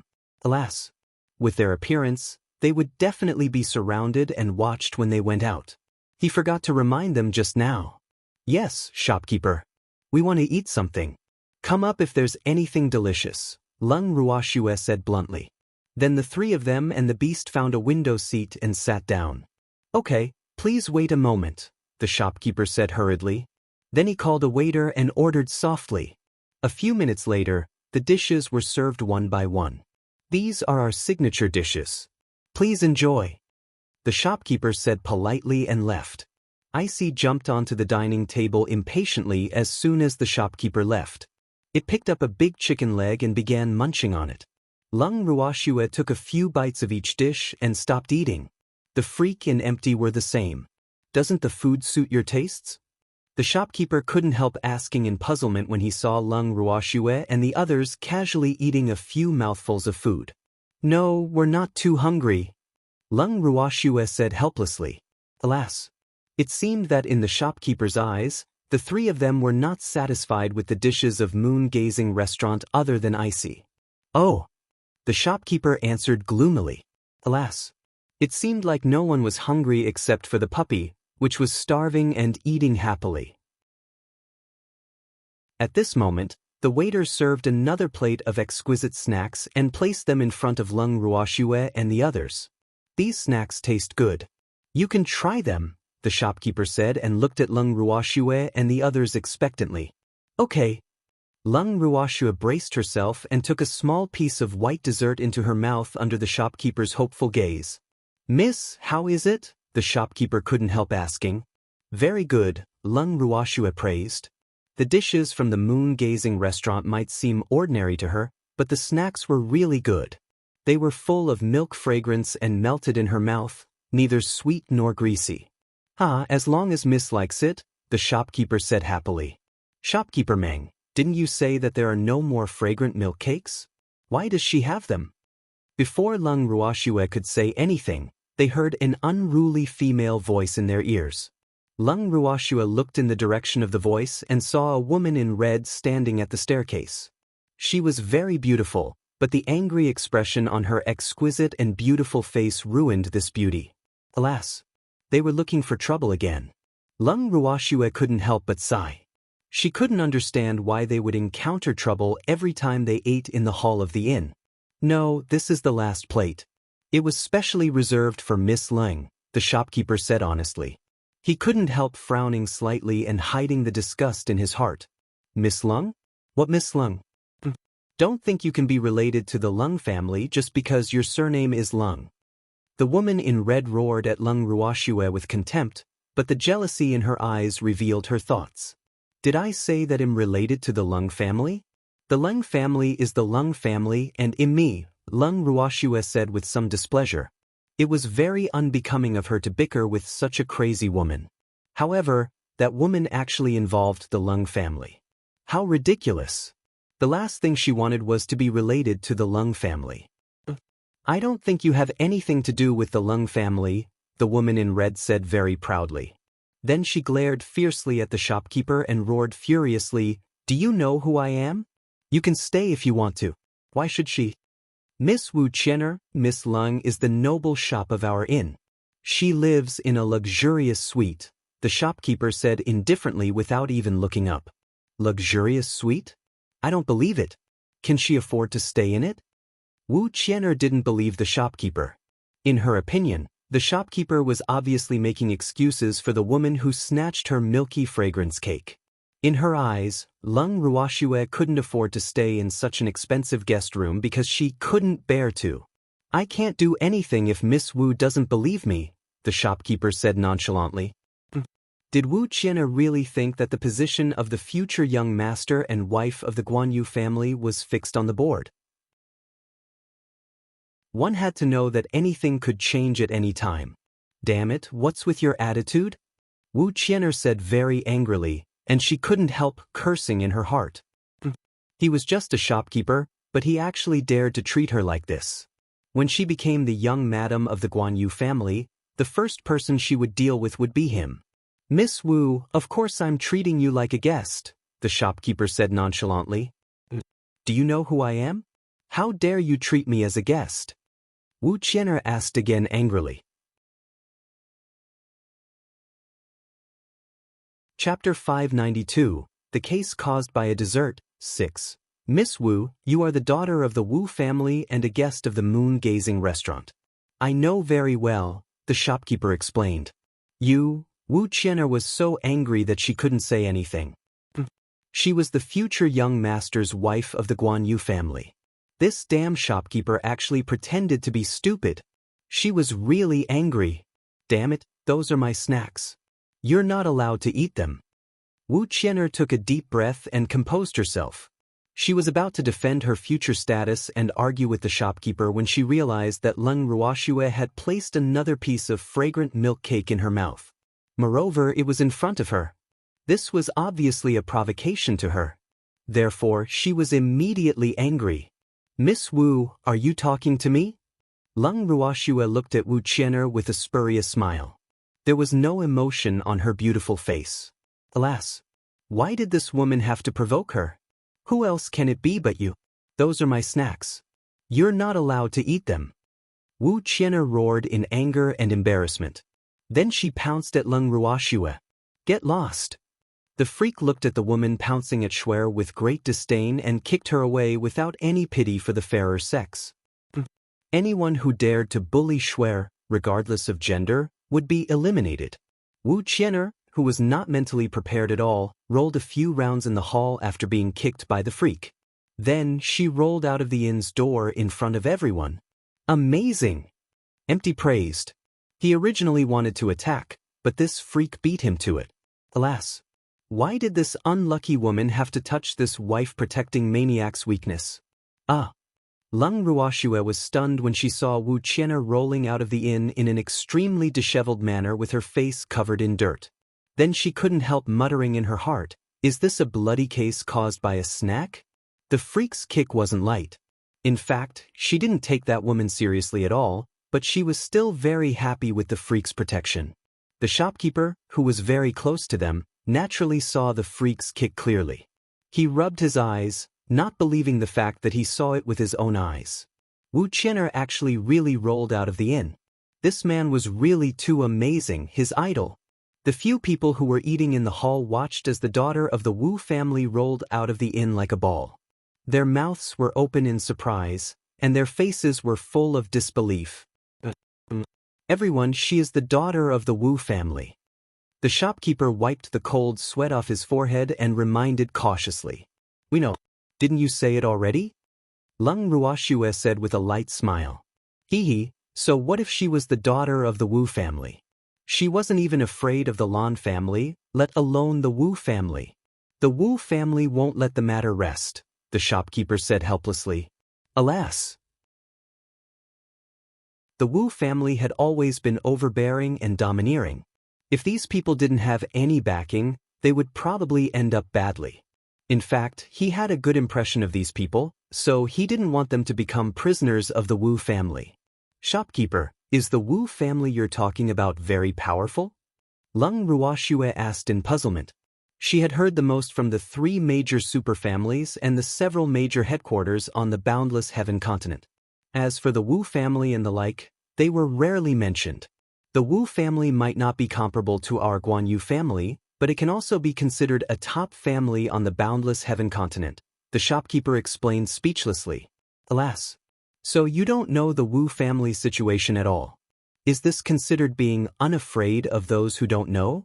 What's there to be afraid of if you can't even compare to the Guan Yu family? Leng Ruoxue said nonchalantly. She might not have any backing, but she was not even afraid of a super alligator like the Lan family, so why would she be afraid of a mere Wu family? Miss, you should be careful anyway. The Wu family is very despicable, the shopkeeper reminded kindly. Alas, this matter had something to do with him, so he really didn't want anything to happen to these people. Yes, we will be careful, Leng Ruoxue said very respectfully. She knew that this shopkeeper was doing this for their own good. This matter was triggered by a piece of dessert, but it was also an unexpected calamity. Miss, take care. I'll take my leave first, the shopkeeper said. He turned and left after speaking. Alas. He still had to send someone upstairs to inform the Wu family about Miss Wu's condition. Who should he send? He thought about it but couldn't find a suitable person. It seemed like he had to go upstairs himself. However, before he could do anything, the Wu family had already come downstairs to look for him. "Shopkeeper, have you seen my young miss?" A young woman who looked like a maidservant walked to the shopkeeper, bowed, and asked softly, "Didn't see her? Did Miss Wu go downstairs?" The shopkeeper lied through his teeth. He hadn't thought of what to say yet. "Yes. Miss said she wants to take a look downstairs," the maidservant said shyly. "I'm sorry. I was busy just now and didn't notice if Miss Wu went downstairs. Why don't you ask the other waiters?" The shopkeeper suggested with a very natural smile on his face. No one would suspect that he was lying through his teeth. The maidservant's gaze turned to the waiters in the hall. However, before she could ask, the waiters took the initiative to confess. "We didn't see Miss Wu either." "Oh, then where did Miss go?" the maidservant murmured without suspicion. "Then she walked out of the inn." Lung Ruoxue couldn't help looking at the shopkeeper and the waiters in amusement when she saw this scene. She thought to herself, alas, how unpopular was this Miss Wu? No one was willing to tell the truth. Little Snowy, full. Icy lay on the table with its 4 legs facing the sky after eating. Its little stomach was bulging. Oh, it was so full, it needed someone to carry it. "Let's go back to our room." Lung Ruoxue resigned herself to fate and picked up Icy, which was too full to walk, and said to the freak and Wayless, "Okay." The 2 stunningly beautiful men nodded, and then the 3 of them and the beast walked up the stairs and returned to their rooms as if no one was around. Lung Ruoxue immediately brought them into the bracelet after entering the room. "Miss, you're back." Jing En, who was guarding the medicinal field, hurriedly greeted Lung Ruoxue when he saw her. Then his eyes focused on a pink flower bud in the medicinal field. This herb was about to bloom. He didn't know the name of this herb, but he was still very expectant. Chapter 593, Being Kicked Out, 1. "Yes, Zhengyan. Where's Grandpa do?" Lung Ruoxue couldn't help asking curiously when she didn't see the little old man. "Master is guarding that fire lotus. I heard from Blackie and Little Black that the fire lotus is about to bloom too," Zhengyan said. He had seen the 10,000-year-old fire lotus before, so he was not very interested in that fire lotus. Therefore, he had been guarding here. "Zheng, you don't have to guard here. Blackie and Qingju will deal with it themselves if the herbs mature," Lung Ruoxue reminded. Alas, how tiring would it be for them to guard here like this? "Miss, this is our greatest interest," Jing En said happily. Boo. He really wanted to build a house in the medicinal field so that he could see these cute herbs every day when he opened his eyes. "Don't be too tired. Remember to rest." Lung Ruoxue didn't know what to say. Alas, what a medicine maniac. Don't worry, Mississippi. We will take note," Jing En promised. "Okay." Lung Ruoxue nodded and left the medicinal field. In front of the purple bamboo hut, the freak and Wu Zheng were sitting on stone chairs waiting for Shuer. "Shuer, why are you back so soon? Aren't Jing En and the little old man there?" Empty asked curiously. Shuer went to see the 2 of them as soon as she returned. However, she returned so quickly. "They're still here. Alas. They're alchemists, how can they not be here?" Lung Ruoxue said helplessly and sat down beside the freak. "Were alchemists all like that?" It seemed like she was not a qualified alchemist. At least, she was not as obsessed as them when she saw those precious herbs. "Shuer, I wonder how the Wu family plans to deal with us?" Empty's incomparably handsome face was full of anticipation. "Have you been too free recently? Do you want to exercise?" Lung Ruoxue said speechlessly. Alas. Did you have to look forward to it like this? How do you know? I've indeed been a little bored recently, Empty said honestly. Little Snowy, leave the Wu family to me. I promise to destroy them all. Icy, which was in Lung Ruoxue's arms, raised its eyes slightly and interrupted. Boo! Little Snowy didn't give it a chance to attack in the recent activities. It was also depressed. Empty, little Icy, Don't interfere. 2 drops of cold sweat hung on Lung Ruox's forehead as she warned. Little Snowy, how can you do this? Icy looked at Lung Ruoxue with displeasure. Boo. It had gained weight several times recently because it didn't have the chance to exercise. However, Little Snowy actually wanted to deprive it of the chance to move its legs. It was too cruel. Schwer, you can't do this. Empty said pitifully. Boo. Schwer was really too much of a bully. Please don't be like this. The Wu family might not deal with us. You're thinking too much. Lung Ruoxue looked at their expressions and quickly comforted them. In fact, she had other plans. Who wants to deal with us? Lung Ruhen's voice sounded from behind them. The 3 of them turned their heads and saw Lung Ruhen and the others looking at them curiously. Big brother Feng, didn't you want to cultivate? Why did you come out? Lung Ruoxue asked in puzzlement. Let's take a walk and relax. Schwer, does anyone want to deal with us? Lung Ruhen asked curiously. I don't know either. Lung Ruoxue told everyone succinctly what they had encountered on the street and in the inn. Miss, what's the background of the Wu family? Fengde asked curiously. I'm not too sure. I heard from the shopkeeper that the Wu family is also considered a top family on the Boundless Heaven continent. Lung Ruoxue explained. Oh, miss, what is the flower appreciation event? Fengde continued asking curiously. To admire famous flowers and beauties, Lung Ruoxue said with some disgust. In her previous life, she was not interested in beauty pageants. She didn't expect to still encounter activities similar to beauty pageants in the other world. Isn't there a beauty ranking list on the Boundless Heaven continent too? Why is there a flower viewing convention? Feng Moran asked in puzzlement. I don't know. Lung Ruoxue didn't know much either. Moreover, she was not interested in such things. By the way, I told the shopkeeper that I'm already married. Remember to answer the same if anyone asks you, Lung Ruoxue reminded. Yes, Mississippi. Fengde and the others quickly answered. Miss, can we see if the Flower Appreciation Festival is leaving? Lin Yuan asked carefully. Do you all want to see it? Lung Ruoxue asked everyone. Yes. Fengde and the others nodded. Then go take a look. However, the Flower Appreciation Festival seems to be starting in 3 days, so stay in the space and cultivate properly for the next few days. Lung Ruoxue said after some thought. Alas, it seemed like they had been bored to death recently. Such an activity could actually arouse their interest. Yes, Mississippi. We will definitely cultivate diligently and strive to advance to Great Mystic as soon as possible. Fengde and the others promised. Yes, Grandpa is out of seclusion. Lung Ruoxue suddenly felt her grandfather's aura and said in surprise. Grandpa is out of seclusion? Lung Ruhan was also overjoyed. Boo! He hadn't seen Grandpa for a long time. He missed Grandpa so much. Hee hee, you stinky brats have also emerged from seclusion? You're actually all elementary mystics. Lung Qingtian had already arrived behind them when his voice sounded. He was looking at his grandchildren and the others with a face full of surprise.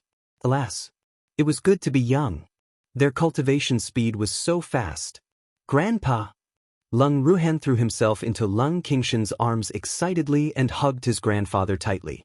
Stinky brat, you are a man. How can you do this?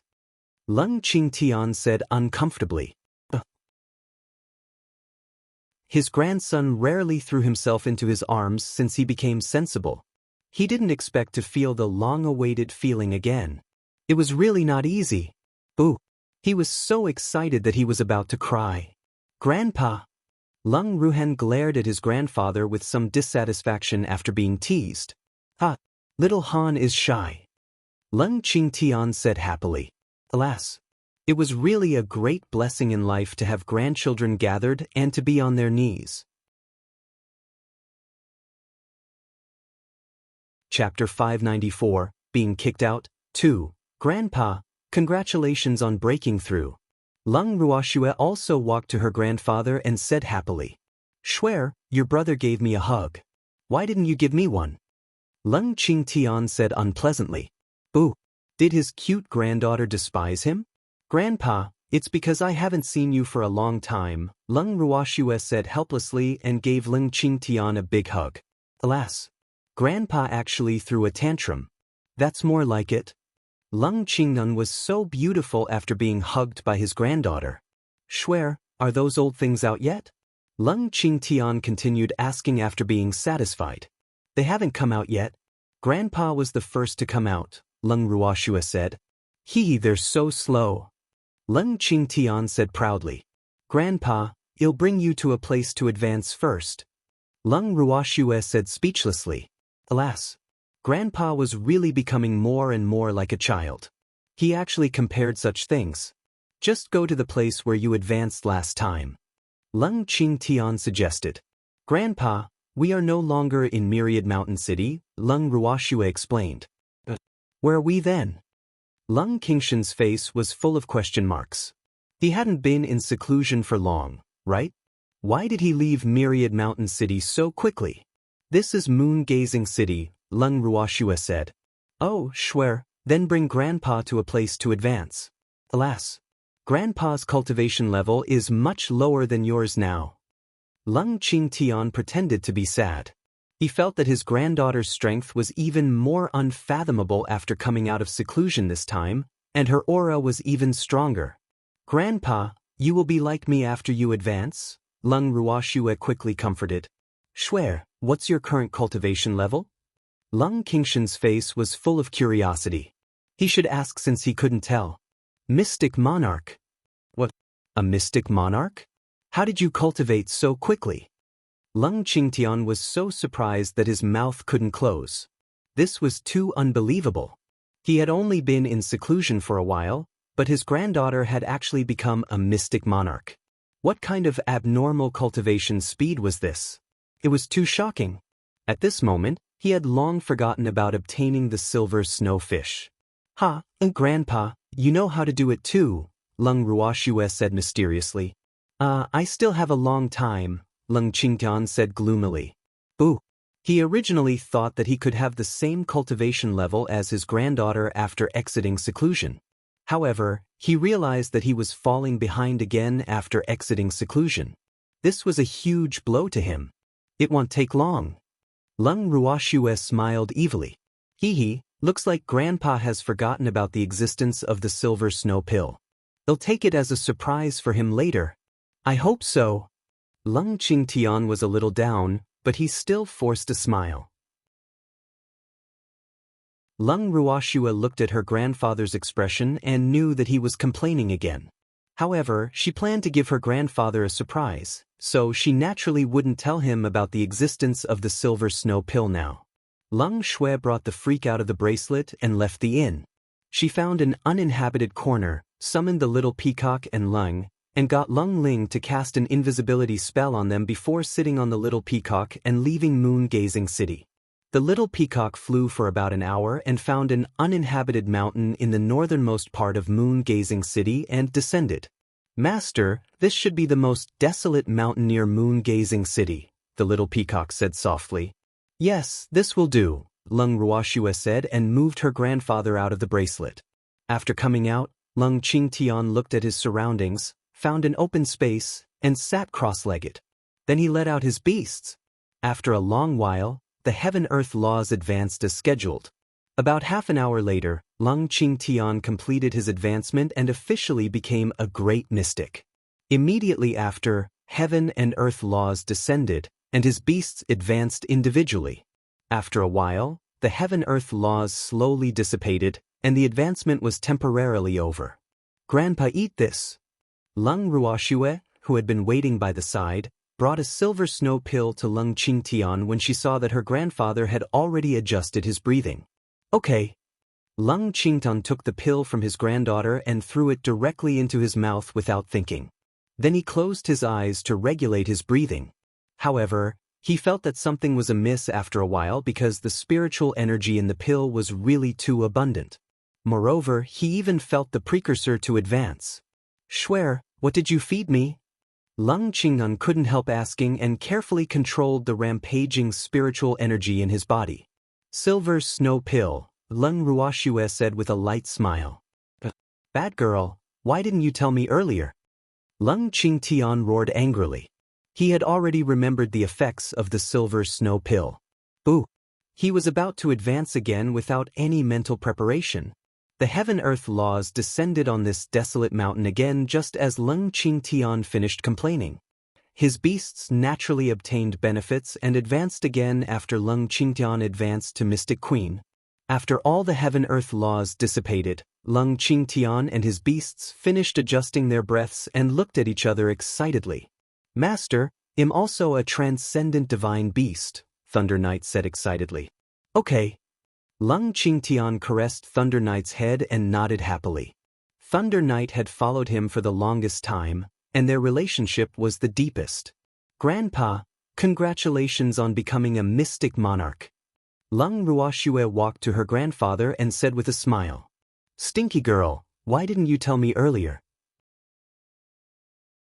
I wasn't prepared at all, Lung Qinggan said with dissatisfaction, his handsome face full of bitterness. Hee, Grandpa, I just wanted to give you a surprise. Lung Ruoxue hugged her grandfather's arm coquettishly. You're a bad girl. How dare those stinky brats hide from me? I won't let them go. Lung Qingtian said fiercely. Grandpa, we all wanted to give you a surprise. How can you blame us? Lung Ruoxue pouted her pink lips slightly and said aggrievedly. Chapter 595, Being Kicked Out 3. This surprise is too big. You have to give me time to digest it. Lung Qingshan's tone softened. He was very happy to advance to Mystic Monarch. It was not impossible to forgive these children even though they hid it from him. Grandpa, your cultivation level is the same as mine now. Lung Ruoxue reminded. Yes. Lung Qingtian nodded. Grandpa, let's go back. I asked them to prepare a silver snow fish banquet. Hee, you haven't eaten it yet? Lung Ruoxue said ingratiatingly, hoping to divert Grandpa's attention. Stinky girl, Grandpa can't blame you, but don't even think about running away from those stinky brats. Lung Qingtian said. He couldn't bear to hit and scold his precious granddaughter, but he didn't have so many qualms about those stinky brats. Miss, we did it for you. You can't leave us alone. Fengde and the others hurriedly sent Lung Ruoxue a voice transmission after hearing Lung Qingshan's words in the bracelet. Why don't you let Grandpa be humble? Lung Ruoxue suggested. It was not that she was disloyal, but her grandfather was the one who was angry. She had to let Fengde and the others down. Miss, we will cry if you don't save us. Lin Yuan threatened after some thought. Then cry slowly. Grandpa might be soft-hearted. Lung Ruoxue reminded with a smile. Ooh, Miss is too evil. Fengde and the others immediately sat on the ground and wailed without caring about their image when they heard Lung Ruoxue's words. Lung Qingtun, who was sent back into the bracelet by Lung Ruoxue, saw Fengde and the other men crying miserably. They were a little unable to do it, and Fengde and the others escaped disaster because of this. Fengde and the others finally heaved a sigh of relief when they saw that Lung Qingtian no longer pursued the matter of whether they knew the truth or not. Phew, it was still the crying meat trap that worked. Miss was really smart. Schwer, are Fengde and the others okay? The freak couldn't help asking. His grandfather said he wanted to teach them a lesson, but he couldn't help being a little curious seeing Schwer snickering. It's okay. Grandpa's heart softened when he saw them crying. Actually, Grandpa wouldn't really teach them a lesson. He just said it happily. Lung Ruoxue said in realization. Cry? That's a good idea. The freak nodded in agreement. Yes. Freak, let's go back. I just asked Fengde and the others to prepare the silver snow fish banquet, Lung Ruoxue said, and ordered Ling to remove the invisibility spell on them. After all, they came out of the inn openly. Okay. The freak nodded and sat on the little peacock's back with Schwer, returning to the moon-gazing restaurant. The shopkeeper welcomed them anxiously as soon as they returned to the moon-gazing restaurant. Miss Ling, you're finally back. Alas. The shopkeeper sighed and looked at Lung Ruoxue awkwardly. Shopkeeper, what's the matter? Lung Ruoxue asked in puzzlement. Looking at the shopkeeper, could it be that there was something difficult to say? Miss Ling, I'm really sorry. The Guan Yu family has decided to ask you to leave the moon-gazing restaurant immediately after a discussion, the shopkeeper said with a troubled expression. Alas, he was really helpless about the family's decision. However, he was only a shopkeeper. He had no choice but to obey the family's orders. Moreover, he might be transferred out of this place soon. Leave the moon-gazing house? Shopkeeper, you have to give an explanation for kicking the guests out, right? Lung Ruoxue said coldly, the cold light in her beautiful eyes flashing for a moment. The moon-gazing family? Good, very good. They had to pay the price since they dared to provoke her. Miss Ling, I'm very sorry. This is the family's decision. I'm helpless too, the shopkeeper said gloomily. Alas, he really didn't know what agreement the Wu family and the family had reached. The elders in the family were actually willing to stand up for the Wu family. Shopkeeper, I know this has nothing to do with you. I just want an explanation. We lived here and didn't owe the inn a single cent. What right do you have to chase us out? Lung Ruoxue said with a somewhat unfriendly tone. Last time, Lan Ning'er rejected them outside Blue Cloud City. She didn't expect them to be chased out of the inn by the Guan Yu family again this time. Why were they so unlucky? Trouble would always find them. The family wanted to give the Wu family an explanation. Wu Qian'er was seriously injured, so the family had no choice but to make this decision. The shopkeeper said after some thought. Alas, he didn't want to become enemies with Lung Ruoxue and the others because of this matter, so he pushed the blame onto the Wu family. Shopkeeper, do you think I'm a 3-year-old child? The Wu family's strength is far inferior to the Guan Yu family's. You said it yourself. I didn't expect the Guan Yu family to actually have to give an explanation to the Wu family. It's really too unbelievable. Lung Ruoxue's beautiful face was full of mockery. It was most likely that the Guan Yu family had some shameful deal with the Wu family. Otherwise, it wouldn't be like this. The Wu family and the Guan Yu family are old friends, so we have to give them an explanation, the shopkeeper said awkwardly. What about my explanation? This originally had nothing to do with the Guan Yu family, but the Guan Yu family insisted on getting involved. Go back and tell your patriarch not to regret it. Lung Ruoxue dragged the freak directly upstairs after leaving some warning words. After returning to her room, Lung Ruoxue moved her brother and the others out of the bracelet. Shuer, what should we do now? Lung Ruhan asked worriedly. Alas! He was really afraid that Shuer would be angry because of such a small matter. The Wu family and the Guanyue family were really too despicable. They actually dared to bully his precious sister. What can we do? We left the inn, of course, Lung Ruoxue said with a light smile, her beautiful face unreadable. Miss, are we leaving just like that? Aren't we too cowardly? Feng De said in disbelief. When did Miss become so easygoing? We've already been kicked out. If we don't leave now, we might be chased out later, Lung Ruoxue said helplessly. In that case, let's leave quickly. Otherwise, it will be too embarrassing if we are really chased out, Empty said with a light smile, his incomparably handsome face without any worry. Chapter 596, Being Kicked Out, 4. Yes, you have to be alert after leaving this place. I'm afraid the Wu family will deal with you, Lung Ruoxue reminded. It would probably not be easy for the Wu family to deal with her and the freak because their strengths could not be measured by levels now. However, Feng De and the others were a little weak. They would not have the strength to fight against true powerhouses even if they had dragons as helpers, so the Wu family might very well target them. Miss, don't worry. We know our limits, Feng De said hurriedly. Okay, let's go then. Lung Ruoxue said to everyone and moved the IC out of the bracelet to hug it. When Lung Ruoxue and the others walked to the hall on the first floor, the shopkeeper walked to them with an apologetic face. His lips moved as if he wanted to say something. However, Lung Ruoxue and the others didn't give him any chance to walk past him and out of the inn. At the entrance of the moon-gazing restaurant, Lung Ruoxue gently caressed Icy's soft fur and said lightly, Icy, are you having a cold again? Hee hee little Snowy, how did you know? Icy opened its ice-blue beautiful eyes and pretended to be surprised. Moreover, it sneezed several times in order to match Lung Ruoxu's words to prove that it really had a cold. Bullying little Snowy was bullying it. Such a person definitely couldn't be let go. Poor little Icy. Lung Ruoxue caressed Icy's head, her beautiful face full of heartache. Little Icy, you're so pitiful. How did you catch a cold? Lung Ruhan, who didn't understand, said sympathetically. Fengda and the others also showed their concern at the right time and surrounded Icy to show their concern because they were still unclear about the power of little Icy's sneeze, nor were they aware that little Icy had a selective cold. Jing En, who knew the truth, was at a loss for words. He was full of sympathy for the Guan Yu family. Alas, poor Guan Yu family.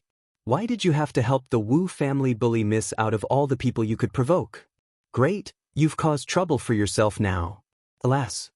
He now knew why Miss was willing to leave the inn happily. She was waiting here. He knew it.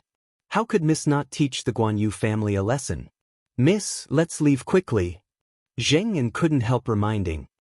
He didn't know when little Icy sneeze would be effective, but it was best to wait for it to be effective after they left.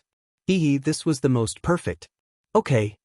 Lung Ruoxuan nodded, and everyone left the moon-gazing restaurant.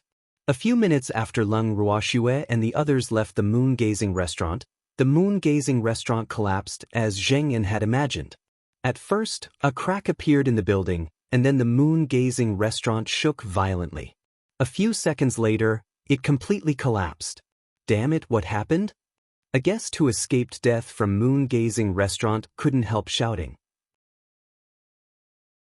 He couldn't help breaking out in cold sweat as he looked at the collapsed moon-gazing restaurant. Damn, it was too terrifying. He was almost injured. Fortunately, his reaction speed was fast enough.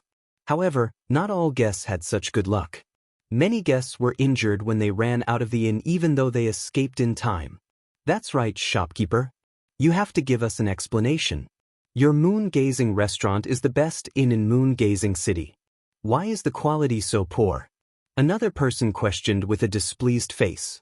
He was also a lucky person who was not injured, but his partner was injured. Don't worry, we will give everyone an explanation, the shopkeeper comforted. He immediately sent people to report after checking the injured. Alas. In fact, he didn't know what was going on either. However, luckily, everyone's injuries were not serious. This was really the greatest blessing of misfortune. That's good. The two questioned were relieved and then returned to their companions. In the main mansion of the Guan Yu family. In the hall. The waiter who came to report turned pale and looked at the patriarch sitting on the main seat with a trembling body. His little heart was thumping in fear, and his legs were a little weak. Boo! He had already reported everything that happened.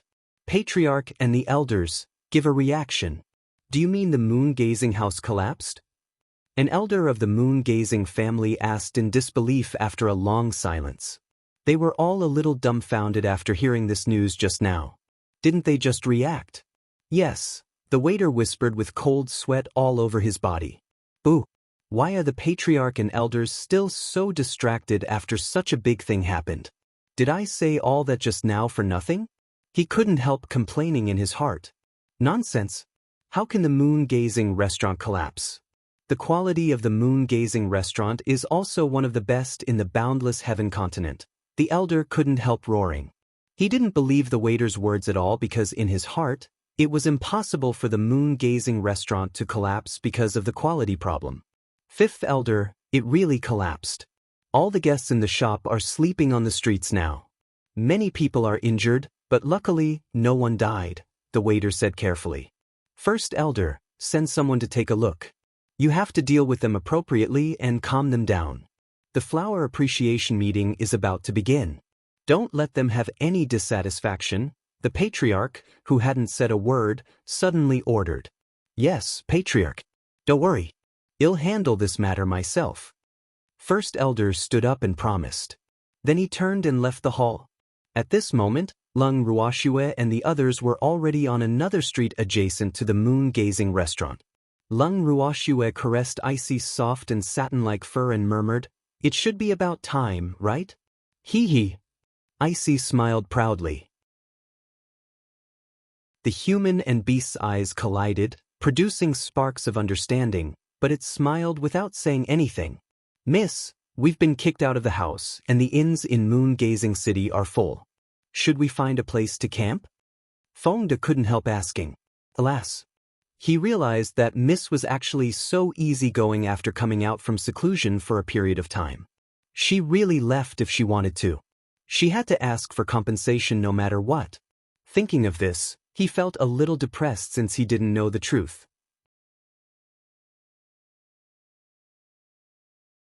Chapter 597, Collapse, Staying in the Alchemist Association, 1. Why camping? Let's go to the Alchemist Association and see if Xing En's announcement has been issued. Leng Ruoxue said with a light smile. In fact, she didn't intend to go to the Alchemist Association at all if this hadn't happened. However, she had no choice but to go now. After all, the inn in Moon-Gazing City was full, and there were so many of them. They needed a temporary residence no matter what. Okay. Fengde and the others nodded. Then they walked in the direction of the Alchemist Association according to the markings on the map. After walking another 2 streets, Leng Ruoxue and the others arrived at the entrance of the Alchemist Association. The Alchemist Association of Moon-Gazing City might not be comparable to the headquarters of Carefree City, but just by looking at its tall and imposing appearance, it shouldn't be much worse inside. After all, alchemists were very rich. Go in, Leng Ruoxue said to everyone. Then she was the first to push open the door of the Alchemist Association and enter, the others following closely behind her. Hello, everyone. Do you need to buy pills or do you want to participate in the test? The staff on the first floor of the Alchemist Association hurriedly walked forward and asked after seeing Leng Ruoxue and the others. We want to see the president. Leng Ruoxue took out a token and showed it to the staff. Please wait a moment. The staff couldn't help widening his eyes in disbelief after seeing the token Leng Ruoxue took out. He hurriedly said without delay and turned to go upstairs to inform the president. Miss, what brand is this? It's so useful? Fengde looked at the token in Leng Ruoxue's hand and couldn't help asking with shining eyes. I don't know, Leng Ruoxue said calmly. Well, she really didn't know. Renli gave this token to her, saying that it might be useful in the future. She thought about it and found it reasonable, so she kept it. That badge is the identification of the president of the headquarters, the little old man said faintly. Renli might not be the president of the headquarters anymore, but he had given the badge representing the president's identity to the girl. Well, he had good taste. Moreover, the Alchemist Association had always recognized cards but not people. What? Leng Ruoxue was stunned, and then anger surged in her heart. Damn Renli, how dare he plot against her? Plus, at this point, you should resign yourself to fate, the little old man said happily. Accept your fate? How is that possible? Isn't Renli causing trouble for me? Leng Ruoxue said angrily. What do you mean? The little old man asked in puzzlement. If those elders knew that this hot token was in my hands, no matter who among them became the president, they would not live up to their reputation. Wouldn't they come and find trouble with me? Leng Ruoxue said furiously. If she had known that this lousy token was so troublesome, she wouldn't have wanted it at all back then. Lass, if this badge was in the hands of others, the new president would also be allowed to cause trouble, but they wouldn't dare to do so in your hands, the little old man teased with a smile. Those elders were like mice seeing a cat when they saw Schwer. They couldn't even hide in time, so how could they dare to come knocking on their door to cause trouble? They knew what happened to Sunwei. Are you Miss Leng? I'm Ningde, the president of the Moon-Gazing City's Alchemist Association. A short, fat middle-aged man strode down the stairs while the two were chatting. He hurriedly walked to them with a smile on his face when he saw the people standing in the hall. I am. Do you know me? Leng Ruoxue asked curiously. She was sure that she had never seen this president, but how did he know her? Yes, hello, Your Excellency Du Min. Ningde nodded and then bowed very politely to Du Min. Du Min was a legendary figure in the alchemist world and the god in the hearts of all alchemists, so he was very excited to see Du Min in person. Okay. The little old man nodded slightly as a form of greeting. How do you know me? Lung Ruoxue looked at Ningde and asked in puzzlement. Hee, everyone follow me upstairs first? It's not too suitable to stand in the hall and chat. Ningde suppressed the excitement in his heart and pretended to be calm. Okay. Lung Ruoxue nodded. She really wanted to know how this president knew her. For some reason, she had a bad feeling. This way please, Ningde said respectfully. Everyone nodded and then followed Ningde to the second floor. Hee, everyone, this is my office. Come in and have a seat. Ningde said very warmly. His idol had arrived at his guild, and he was extraordinarily excited. Lung Ruoxue and the others found a random seat and sat down after entering Ningde's office. President Ning, can you tell me now? Lung Ruoxue asked after sitting down. Miss Lung, it's like this. We received an announcement from the headquarters a few days ago. The announcement said that you have the badge of the headquarters president in your hand, and we have to treat you with the same respect as the president and not slight you. Ningde explained with a smile. Can I take a look at the announcement? Lung Ruoxue asked, not knowing what the old fellows from the Alchemist Association said. Okay. Ningde took out the announcement from the headquarters and handed it to Lung Ruoxue. After Lung Ruoxue took the announcement, she opened it and took a few glances before feeling a little depressed. In addition to explaining Zheng En's matter, this announcement also said something about her, especially the last sentence to remind everyone from the various guilds to not provoke her. Let me see. The little old man looked at the expression on Lung Ruoxue's face doubtfully. Last's reaction was so strange. Okay. Lung Ruoxue handed the notice to the little old man gloomily. She couldn't help thinking, am I really that scary? The little old man took the notice and looked at it carefully. After reading it, he sighed with emotion and said, these elders are quite sensible. 2 drops of cold sweat dripped down Ningde's forehead. He really didn't know how to answer His Excellency Du Min. Ningde, hasn't the headquarters chosen a president yet? The little old man asked to confirm.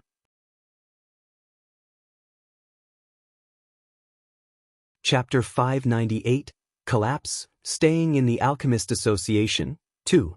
No. The headquarters is now jointly managed by several elders until the future president has the time to manage it. Ningde looked at Lung Ruoxue cautiously. In fact, he knew a lot about these things, but he didn't dare to say anything in front of a certain someone. I'm afraid your future president won't be free. Tell those elders to keep them in check. The little old man said with a loud laugh. It seemed like those old things had different opinions and were unwilling to let the other party be the president. Coincidentally, the token representing the president was in the girl's hand, so they stopped. After all, he had a deep understanding of their fear of Shuer. Ningde was a little speechless. How could he not agree? President Ning, we were chased out of the moon-gazing house. Arrange a place for us to stay. Lung Ruoxue was so depressed that she didn't want to talk about this matter anymore. She directly changed the topic and said to Ningde. Ningde was stunned. Did he hear it right? The Guan Yu family had always respected alchemists. How could they chase them out? Could it be that their brains were damaged? One had to know that just His Excellency Du Min alone could not be hired with money. Moreover, there was also their Alchemist Association's future president. Are you surprised? Lung Ruoxue looked at Ningde's expression and asked teasingly. It's a little unbelievable, Ningde said honestly. It seemed like the Guan Yu family's head was indeed damaged. Didn't they know that they could offend anyone but alchemists? President Ning, help us arrange a place to stay first. As for what happened, let my subordinates tell you. Lung Ruoxue said with a naughty smile. This was also a test for Ningde. Okay, please wait a moment, Ningde said quickly and stood up to leave the room. Ningde returned a moment later. Miss Leng, Your Excellency Du Min, the rooms have been arranged. Please follow me. Ningde led the way and led Lung Ruoxue and the others to a yard in the backyard. Miss Leng, this is the place, Ningde said after bringing Lung Ruoxue and the others into the yard. President Ning, thank you. I'm very satisfied with the house. Lung Ruoxue said very politely as she looked at the spacious and clean yard. The yard was not big, but the environment was not bad. There were flowers, grass, and green trees. It was small but complete. Miss Ling, there are only 5 rooms here, and they can't accommodate so many of you, so I arranged for the others to stay in another yard, President Ning explained. There's no need. They can squeeze in, Lung Ruoxue said lightly. Our guild has a lot of empty rooms, so, Ningda wanted to say that there was no need to squeeze, but he was interrupted by Lung Ruoxue before he could say anything. President Ning, we offended the Wu family. If they are too far away from me, I'm afraid the Wu family will find them, so it's safer to squeeze in, Lung Ruoxue explained. Oh. Ningda nodded, but he couldn't help muttering in his heart why it was related to the Wu family again. Fengde, tell President Ning what happened so that he won't worry. I'll rest first, Lung Ruoxue ordered. Then she pulled the freak into a random room. Miss Lung. Ningda couldn't help shouting. Why were they going to rest now? It wasn't dark yet. President Ning, come, sit down and listen to me tell you slowly. Fengde brought Ningda to a stone bench and sat down. Then he began to embellish the treatment they received after coming to Moon-Gazing City. About an hour later, Fengde finally finished speaking. After hearing Fengde's words, Ningda slammed his hand on the table and stood up angrily, shouting indignantly, The Wu family is too much. The Guan Yu family is too unprincipled. How can they collude with the Wu family? President Ning, you really have a sense of justice. If everyone in the boundless heaven continent could be like you, then there wouldn't be any cases of wrongdoing. In fact, Miss Wu's serious injuries have nothing to do with us at all. Our commander Yi only kicked her. How much can she be injured by a kick? Don't you think so? Fengde first patted Ningda's flattery and then asked. Yes, that's right. Previously, the Wu family came to purchase pills. Fortunately, the association didn't have them, and it required time to concoct them. Moreover, they lacked a very precious main ingredient. Otherwise, wouldn't the Wu family benefit? Ningda said angrily, but then he sighed in relief. Luckily, there was no such pill. Otherwise, if he saved Miss Lung's enemy, wouldn't he be going against Miss Lung? Thinking of this, he couldn't help but break out in cold sweat. He had heard of Lung Ruoxue's vengeful nature. Otherwise, the high and mighty elders of the headquarters would not be so careful. They would also not order them to serve her carefully. Yes, President Ning, you are a righteous person. You can't help a tyrant. Fengde reminded very kindly. He who asked the Wu family and the Guan Yu family to gang up and bully them. Miss Wu would have to suffer for a few more days without healing pills. Yes, everyone, don't worry. I know what to do. Ningda looked at everyone in the yard and promised. He stood up and left after speaking. Captain, you're so naughty. Lin Yuan said with a light smile. How am I bad? Fengde glared and said fiercely. Boo! Who was he doing this for? He actually said he was bad. He was really asking for a beating. Stop arguing. Hurry up and set up the tent. Do you want to sleep outside at night? Zheng En reminded them. His tent was already set up. He might not sleep inside at night, but he had to pretend. Okay, Fengde and the others answered and hurriedly started fighting. There was strength in numbers. After more than 10 minutes, the yard was full of tents, leaving only a small road for people to walk from the room to the door. In the room, Lung Ruoxue and the freak sat in the chairs. After hearing what Fengde said to Ningda just now, and seeing them neatly set up the tent, they couldn't help nodding with satisfaction.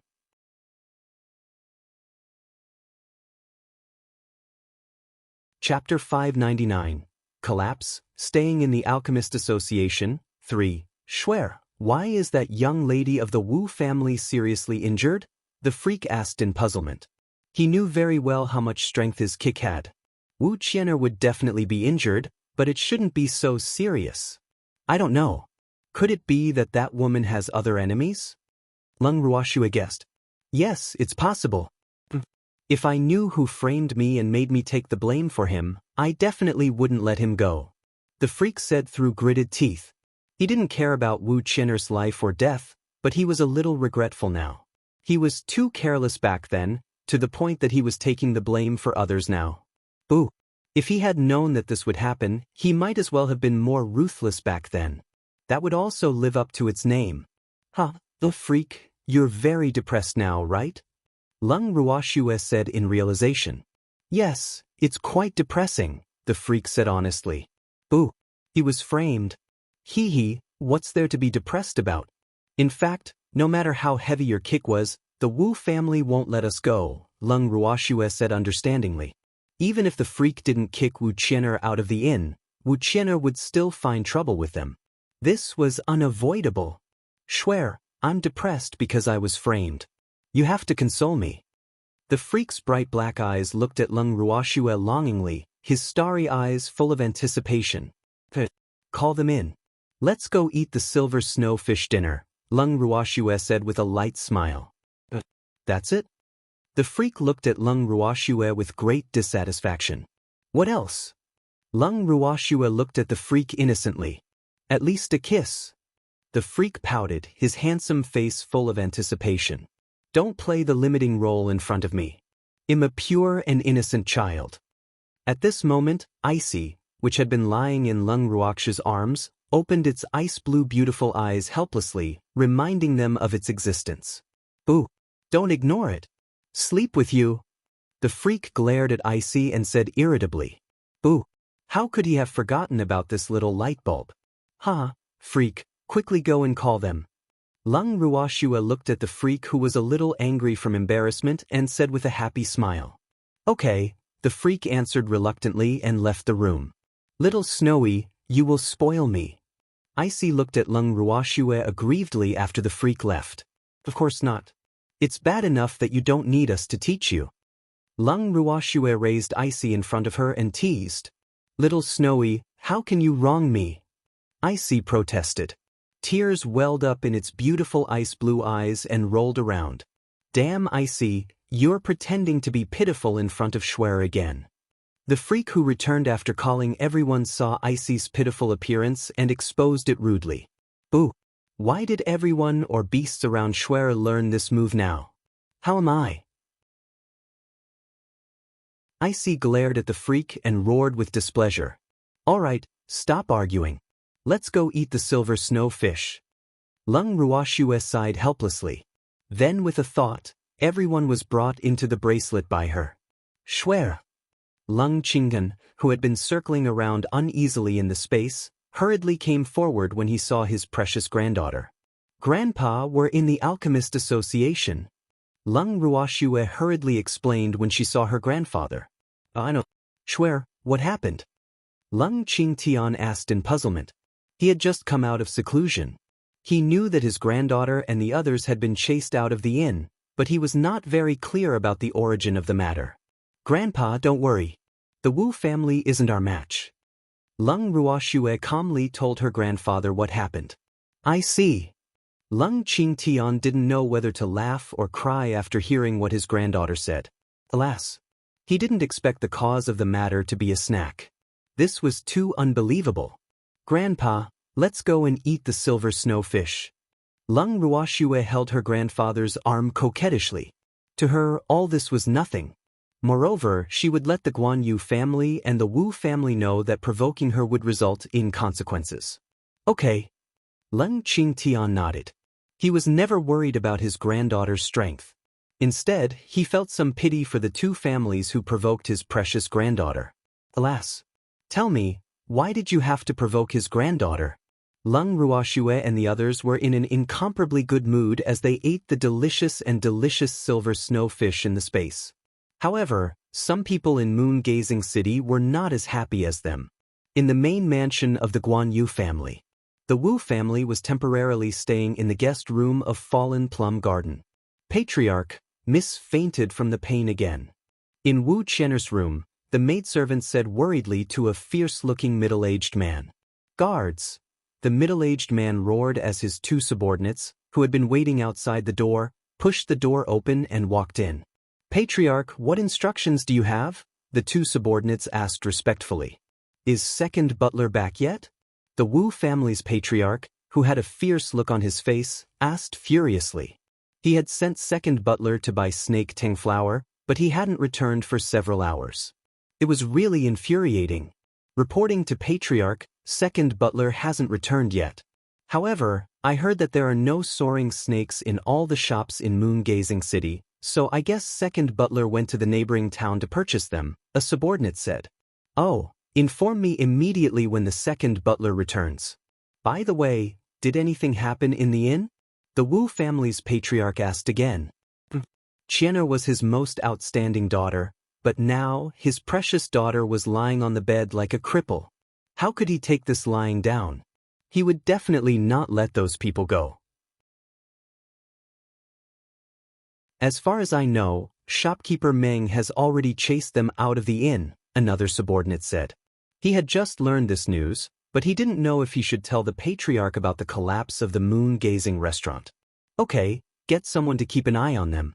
All right, send this to the sixth elder and tell him that I'm very satisfied with his performance. The Wu family's patriarch took out a silver card from his ring and handed it to one of his subordinates.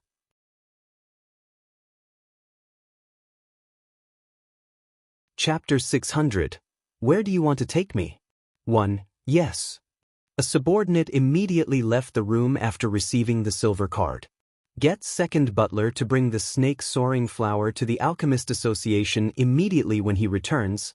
The Wu family's patriarch ordered another subordinate. Yes, the other subordinate answered, bowed and left the room. After his subordinates left the room, the Wu family's patriarch looked at his unconscious daughter lying on the bed, and the anger in his heart gradually rose.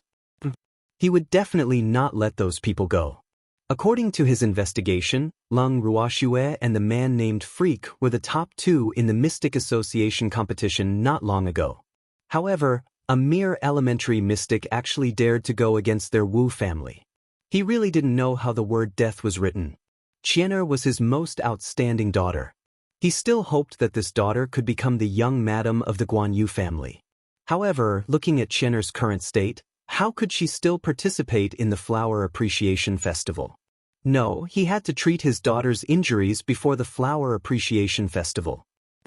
If Qian'er could obtain first place in the Flower Appreciation Festival, let's see what that old thing Guan Yuelong had to say. At this moment, someone was also depressed in an inconspicuous room in Fragrance Village. Luo Fei sat in a corner and looked at his good friend who was thinking to himself. He couldn't help but sigh with emotion in his heart. She was just a woman he had only met once. Did she have to look so dead? In fact, he had never seen Leng Ruoxue, so he naturally didn't find a woman rare. You don't understand. I harmed her. Guan Yueshi looked at his friend's expression and said self-reproachfully. Boo. He got the shopkeeper to specially leave those snacks for Leng Ruoxue, but he didn't expect them to be in trouble. Thinking of this, he was really depressed. What does this have to do with you? Wu Qian'er is obviously finding trouble for no reason, Luo Fei said, unable to bear watching. That's also related to me. Guan Yueshi was still blaming herself. Okay, even if it has something to do with you, they have been chased out of the moon-gazing restaurant. What do you intend to do? Luo Fei asked very curiously. I've already sent people to look for them. I have a yard in the outskirts of the city and intend to let them stay there for the time being. Guan Yueshi told her friend her plan. I just don't know if they will appreciate it. I think they probably hate your Guan Yu family to death now, Luo Fei said understandingly. He would also hate the owner of the inn to death if he was chased out. Alas. This was all ordered by the sixth elder. I only found out later, Guan Yueshi said helplessly. Leng Ruoxue and the others had already left the inn by the time he knew about this. After that, he hurriedly arranged for people to find their whereabouts, not knowing if they could be found. Sixth elder is quite bold. He actually dares to chase guests out of the shop. Doesn't he know that this will have a bad effect on your Guan Yu family? Luo Fei said in puzzlement. I heard that it was because Wu Qian'er was injured in the inn that the elders ordered the sixth elder to deal with this matter, so he gave such an order. Guan Yueshi told his friend simply what he knew. But isn't it inappropriate to chase the guests out? Luo Fei couldn't help asking. Yes, But this matter involves the Wu family, so even if the sixth elder has any objections, he can only turn a blind eye to it, Guan Yueshi explained. He knew the thoughts of those old foxes in the family very well. Didn't they think that Wu Qian'er had a very high chance of becoming the young madam of the Guan Yu family? Therefore, they tacitly approved of the sixth elder's behavior. Alas! I really pity you. Luo Fei's clear eyes were full of pity. Alas! Young masters of noble families like them had times when they were helpless. In fact, he really didn't want to be a young master if possible. He yearned for a free and adventurous life. Master! A cold voice sounded from outside the door while the two of them were chatting. Zero, come in. Guan Yu, she said softly. A man in black who was tightly wrapped from head to toe pushed the door open and entered after Guan Yueshi spoke. Zero, did you find them? Guan Yueshi asked anxiously. Alas! She didn't know if those people would accept his good intentions. Found it, Zero replied quickly. Have you arranged everything? Guan Yueshi asked hurriedly. Master, I didn't have the chance to approach them. They lived in the Alchemist Association, Zero explained. Alchemist Association? Oh, it's been tough on you. Zero, go and rest first. Guan Yueshi was stunned and then said to Zero. Yes, I have another matter to report. The moon observatory collapsed. Zero left the room after speaking. This news exploded like a bomb, stunning the two men in the room. Fei, what did Zero say just now? Guan Yu, she asked foolishly after a while. He just said that the moon-gazing tower collapsed, Luo Fei said uncertainly. How is this possible? Guan Yu, she said in disbelief. Zero probably won't lie to us, Luo Fei said honestly. I know. Guan Yu, she was depressed again. Alas! Lung Ruoxue and the others actually stayed in the Alchemist Association, and the moon-gazing restaurant collapsed. How could this be? That woman named Lung Ruoxue is quite capable.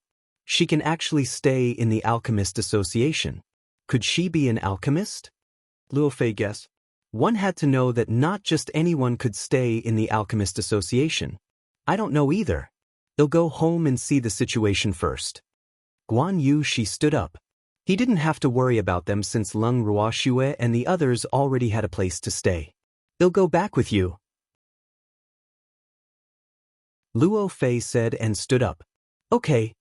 Guan Yu, she nodded, and then the two of them left the room. In the Alchemist Association.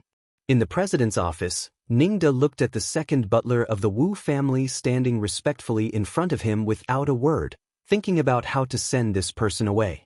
Since he already knew the grudge between Miss Lung and the Wu family, he didn't dare to let anyone refine the snake corral pill for their Wu family without Lung Ruoxue's permission.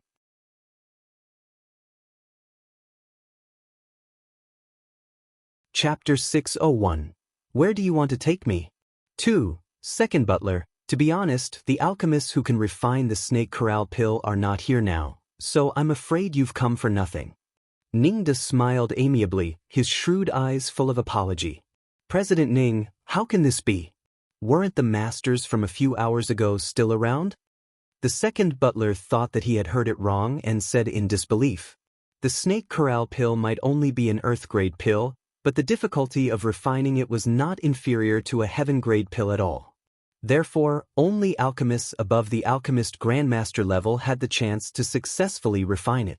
The alchemists from the Alchemist Association of Guanyue City were obviously still around not long ago, but why were they all gone in such a short time? This was really too unbelievable. Second butler, you also said that a few hours ago. It's been a long time. They can't be waiting for you here forever. Who knows if you can find the snake totem flower today? Moreover, you don't understand the characteristics of the snake accumulation pill. Don't look at how many alchemist grandmasters our association has.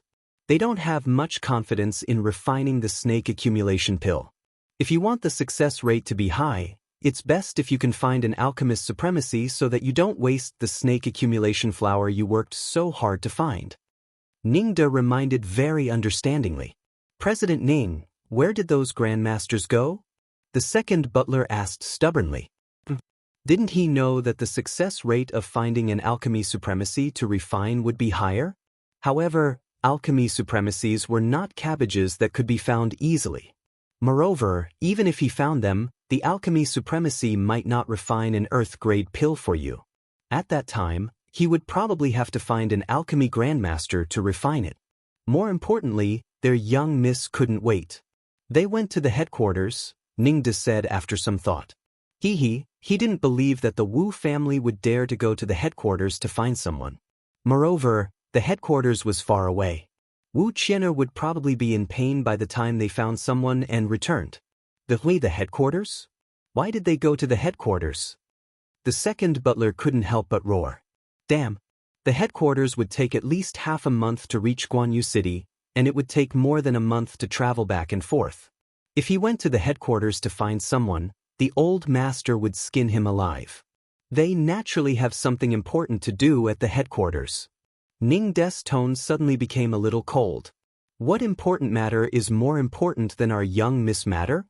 The second butler was very anxious and accidentally said the words in his heart. Second butler, who do you think your young miss is? Even the three major families probably don't dare to say anything about the Alchemist Association. It's not as important as a particular person in their family. Ningde snorted coldly and rebuked very unpleasantly. This Wu family actually didn't even take the Alchemist Association seriously. How ridiculous. Seems like he had to report second butler's words to the headquarters. In the boundless heaven continent, no one dared to offend alchemists even though the status of mystics was very noble. This was because even mystics would be injured, and injuries required pills. If you offended a certain alchemist with status, then prepare for your funeral early. That was why the major families on the continent would be very polite to alchemists. I'm sorry, President Ning. I misspoke. That's not what I meant. Please don't stoop to my level. Cold sweat instantly emerged from the second butler's back when he heard Ningde's words, and his little heart was trembling nonstop from fright. Boo! How could he have forgotten that there was a popular saying on the boundless heaven continent that said that he would rather offend the king of hell than the alchemist? Boo! Those words just now were really just his heartfelt words. Why did he say them out loud? Oh no, he was dead meat this time. If the patriarch knew that he had offended the alchemist, he would definitely not let him go. I want bicker with a dog, but I can't guarantee about the other alchemists, Ningde said coldly, hating the Wu family in his heart.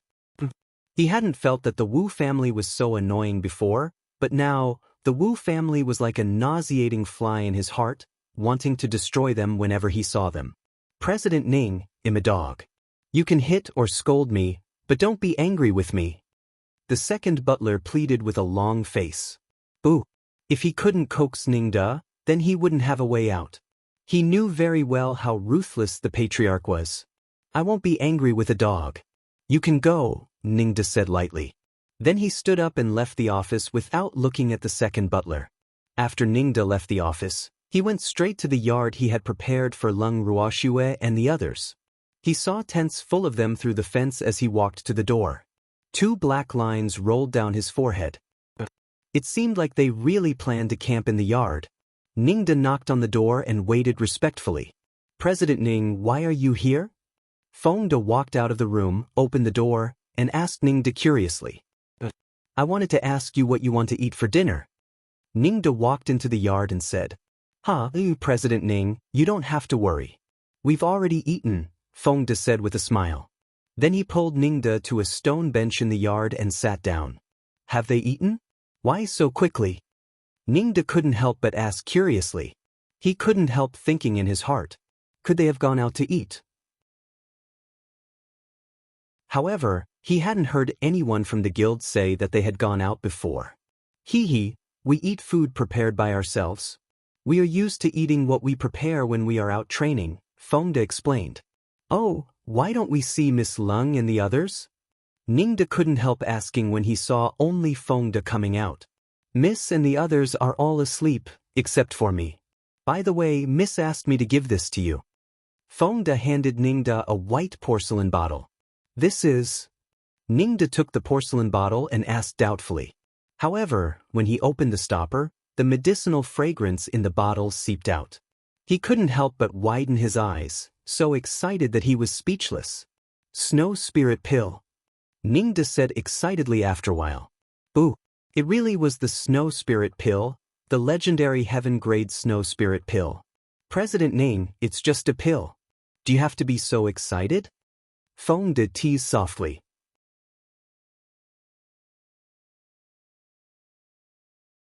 Chapter 602. Where do you want to take me?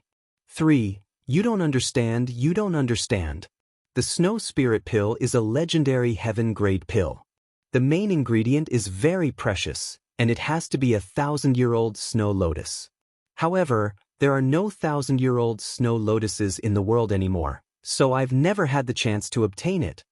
Ningde's excitement was overflowing. Boo!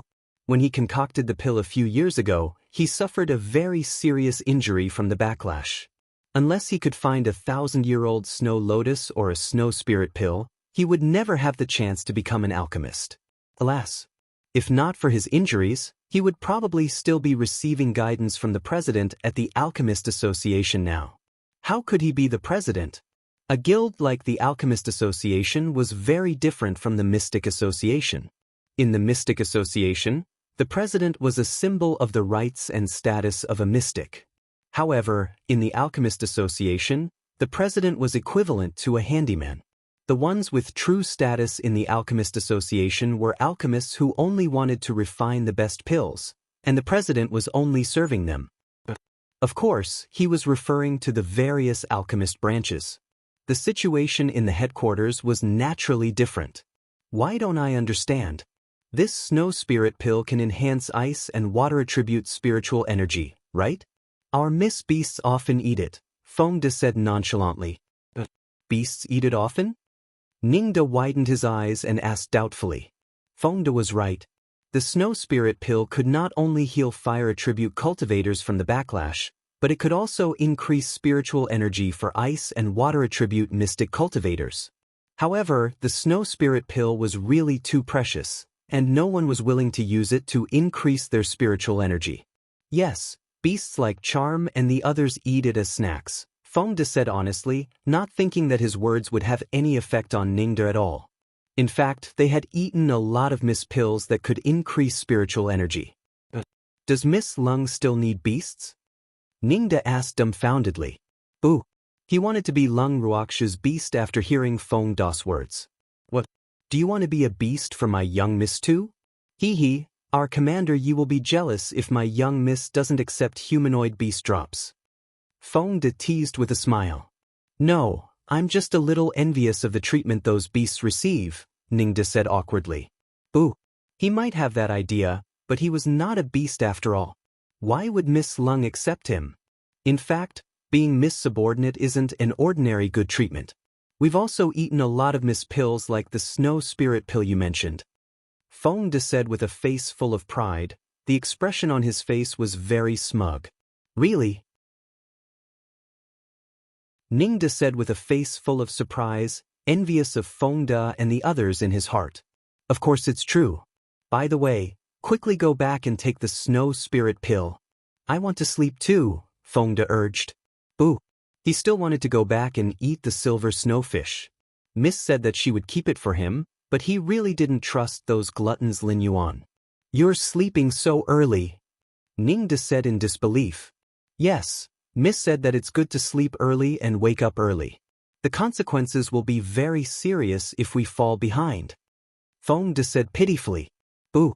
Miss' few special training sessions were really too terrifying. He didn't want to experience it again. This was also one of the main reasons why they were cultivating so hard now. Let me ask you, Miss gave them such good conditions. How could they face Miss if they didn't cultivate properly? Oh, then go rest. I'll take my leave. Ningda stood up with the porcelain bottle in his hand. He turned around and left the yard anxiously. Miss Lung Ruoxue, who had been paying attention to the situation outside, brought Fengde into the bracelet with a thought as soon as he returned to his room. My silver snow fish. Fengde shouted after returning to the space and joined the group that was snatching food. Lass, I didn't expect you to actually have a snow spirit pill. Alas. We can't find snow lotuses more than 1,000 years old now. The little old man said with emotion. He was actually a little jealous of Lung Ruox's good luck. Just a little. Ha, the 1,000-year-old snow lotus I used to refine the silver snow pill are all collections of charm. Lung Ruoxue said with a light smile. Mine is master's, Lung Ruoxue said elegantly as she lay on Lung Ruox's lap and ate the silver snow fish. Lass, I can finally tell that your beasts are very powerful and have many treasures, the little old man said with envy. What he implied was that Schwer's beasts were rich. Master, are you despising us? A snow leopard lying at the little old man's feet eating delicious silver snow fish complained. No. The little old man hurriedly comforted. Boo! How could he have forgotten that his beast was right beside him? Alas! Brother leopard, master obviously despises us. Who asked us to be poor? A golden lion said again, its golden eyes full of disappointment. Alas!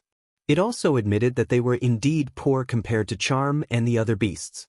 They were once overlords of an area, so why didn't they have any valuable collections? How depressing. Ah! The little old man was speechless. Boo! He really didn't mean to despise them. He only had these two beasts. If he really despised them, he would have contracted other beasts long ago. After all, it wasn't like he hadn't encountered beasts stronger than them in all these years. However, those were not his cup of tea. Ha! Lung Ruoxue couldn't help but laugh when she saw the little old man's aggrieved expression. Then she stretched out her slender jade-like hand and gently caressed the snow leopard and the golden lion. These two beasts were also quite cute. Lass, you're still laughing.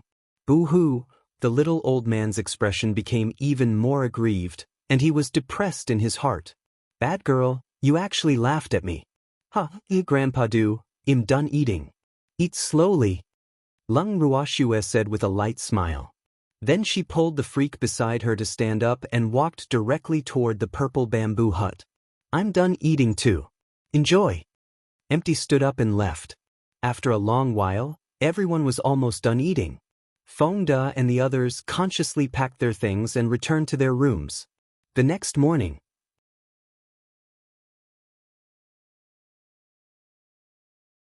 Chapter 603. Where do you want to take me? 4. Lung Ruoxue and the others left the bracelet and returned to their room after breakfast. Miss, what are we doing today? Feng De looked at Lung Ruoxue sitting on a stone bench in the yard and couldn't help asking. It was inconvenient to stay in the Alchemist Association now, so they couldn't stay in the space all day. In a daze. Lung Ruoxue said calmly. This? Why are you in a daze? Feng De asked in puzzlement. They weren't bored to the point of needing to be in a daze, right? What else? Lung Ruoxue asked with a light smile. The Wu family was in a hurry to find alchemists to refine the snake accumulation pill, so they had no time to deal with them. Miss, we can take a walk on the streets and ask about the Wu family, Feng De suggested. Oh! Lung Ruoxue said with a spurious smile. Hee, don't think she didn't know that going for a walk on the streets was probably their main goal. Miss, we can't cultivate during the day now. Feng De couldn't help explaining. Boo! Miss Gaze made him feel so guilty. Yes, that's true. Let's take a walk on the streets then. Lung Ruoxue agreed with a light smile, not exposing Feng De's intentions. Just as Lung Ruoxue and the others were about to go out, there was a knock on the door. Everyone looked out along the fence and happened to see Ning De standing outside the door with an excited face. Feng De, go open the door. Lung Ruoxue ordered. Yes, Feng De answered, walked over and opened the door.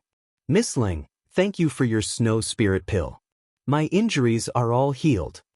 After following Feng De into the yard, Ning De saw Lung Ruoxue sitting in the yard and bowed very respectfully, his face full of gratitude. Boo! He could finally become an alchemist again. President Ning, it's just a mere snow spirit pill. It's nothing to me. However, not everyone is qualified to receive my effort. Lung Ruoxue's beautiful face had a faint smile as she said nonchalantly.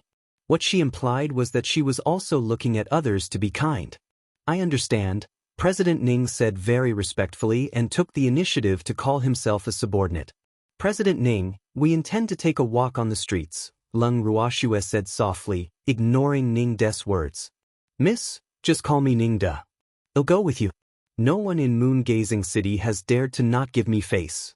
You will have fewer troubles with me around. Ning De quickly said. Boo.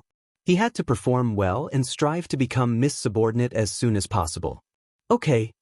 Lung Ruoxue nodded slightly. Since Ning De wanted to perform, she would give him a chance.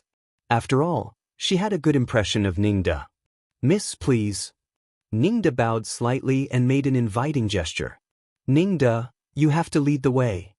Lung Ruoxue reminded with a light smile. Yes, miss, Ning De said shyly. He was so excited that he forgot that his miss was not familiar with Moongaze City. Lung Ruoxue and the others walked side by side with Ning De, while Feng De and the others followed behind them. Everyone left the Alchemist Association. Ning De, bring us to some less crowded and very representative places. Forget about crowded and lively places, Lung Ruoxue ordered as soon as they exited the Alchemist Association. Yes. Ning De looked at Lung Ruoxue and the others' stunning appearance and said in realization, Miss, the flower viewing convention in Moon-Gazing City is in a few days. I've received an invitation. Are Miss and the others interested? Ning De asked as he walked. In his opinion, he would accompany Lung Ruoxue and the others if they wanted to see the commotion. If they didn't want to see, then he wouldn't go either. Is there anything interesting about the flower viewing convention? My subordinates want to take a look, Lung Ruoxue said indifferently. Miss, Wu Qianer originally wanted to participate in the flower viewing convention, but now that she's seriously injured, I'm afraid she won't have the chance to participate. It's said that this year's champion has a chance to become the young madam of the Guanyu family, Ning De explained. Oh, then didn't we ruin the Wu family's plan? Lung Ruoxue said with a smile. No wonder Wu Qianer was so arrogant. It seemed like she was very confident in winning the championship. Yes, so we are bound to have a feud with the Wu family, Ning De said with certainty. What a stunning beauty! Guards, take this beauty away. Suddenly, an uninvited voice interrupted Lung Ruoxue and Ning De's conversation. Lung Ruoxue looked up at the frivolous man in front of her with her beautiful eyes and said with a spurious smile, Where do you want to bring me? Bring her home to be my concubine, of course. The man smiled wretchedly, his eyes shining with lust. You. Lung Ruoxue looked the man up and down with her beautiful eyes and said mockingly. The man in front of him was about 20 years old. He had a greasy head and a pink face. His eyes were dull and his handsome face was dull. His figure was slightly chubby, and he was obviously a person who had indulged in too much. Moreover, this person's strength was not high, and he was only a mystic. Beauty, do you know who I am? Follow me and I will guarantee you a good life and a good life. So, don't hesitate. Hurry up and throw yourself into my arms. I will definitely love you well, the man said with slight pride.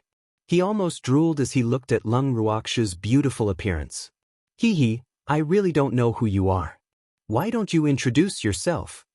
Lung Ruoxue said with a light smile, her beautiful face full of undisguised disgust for the man.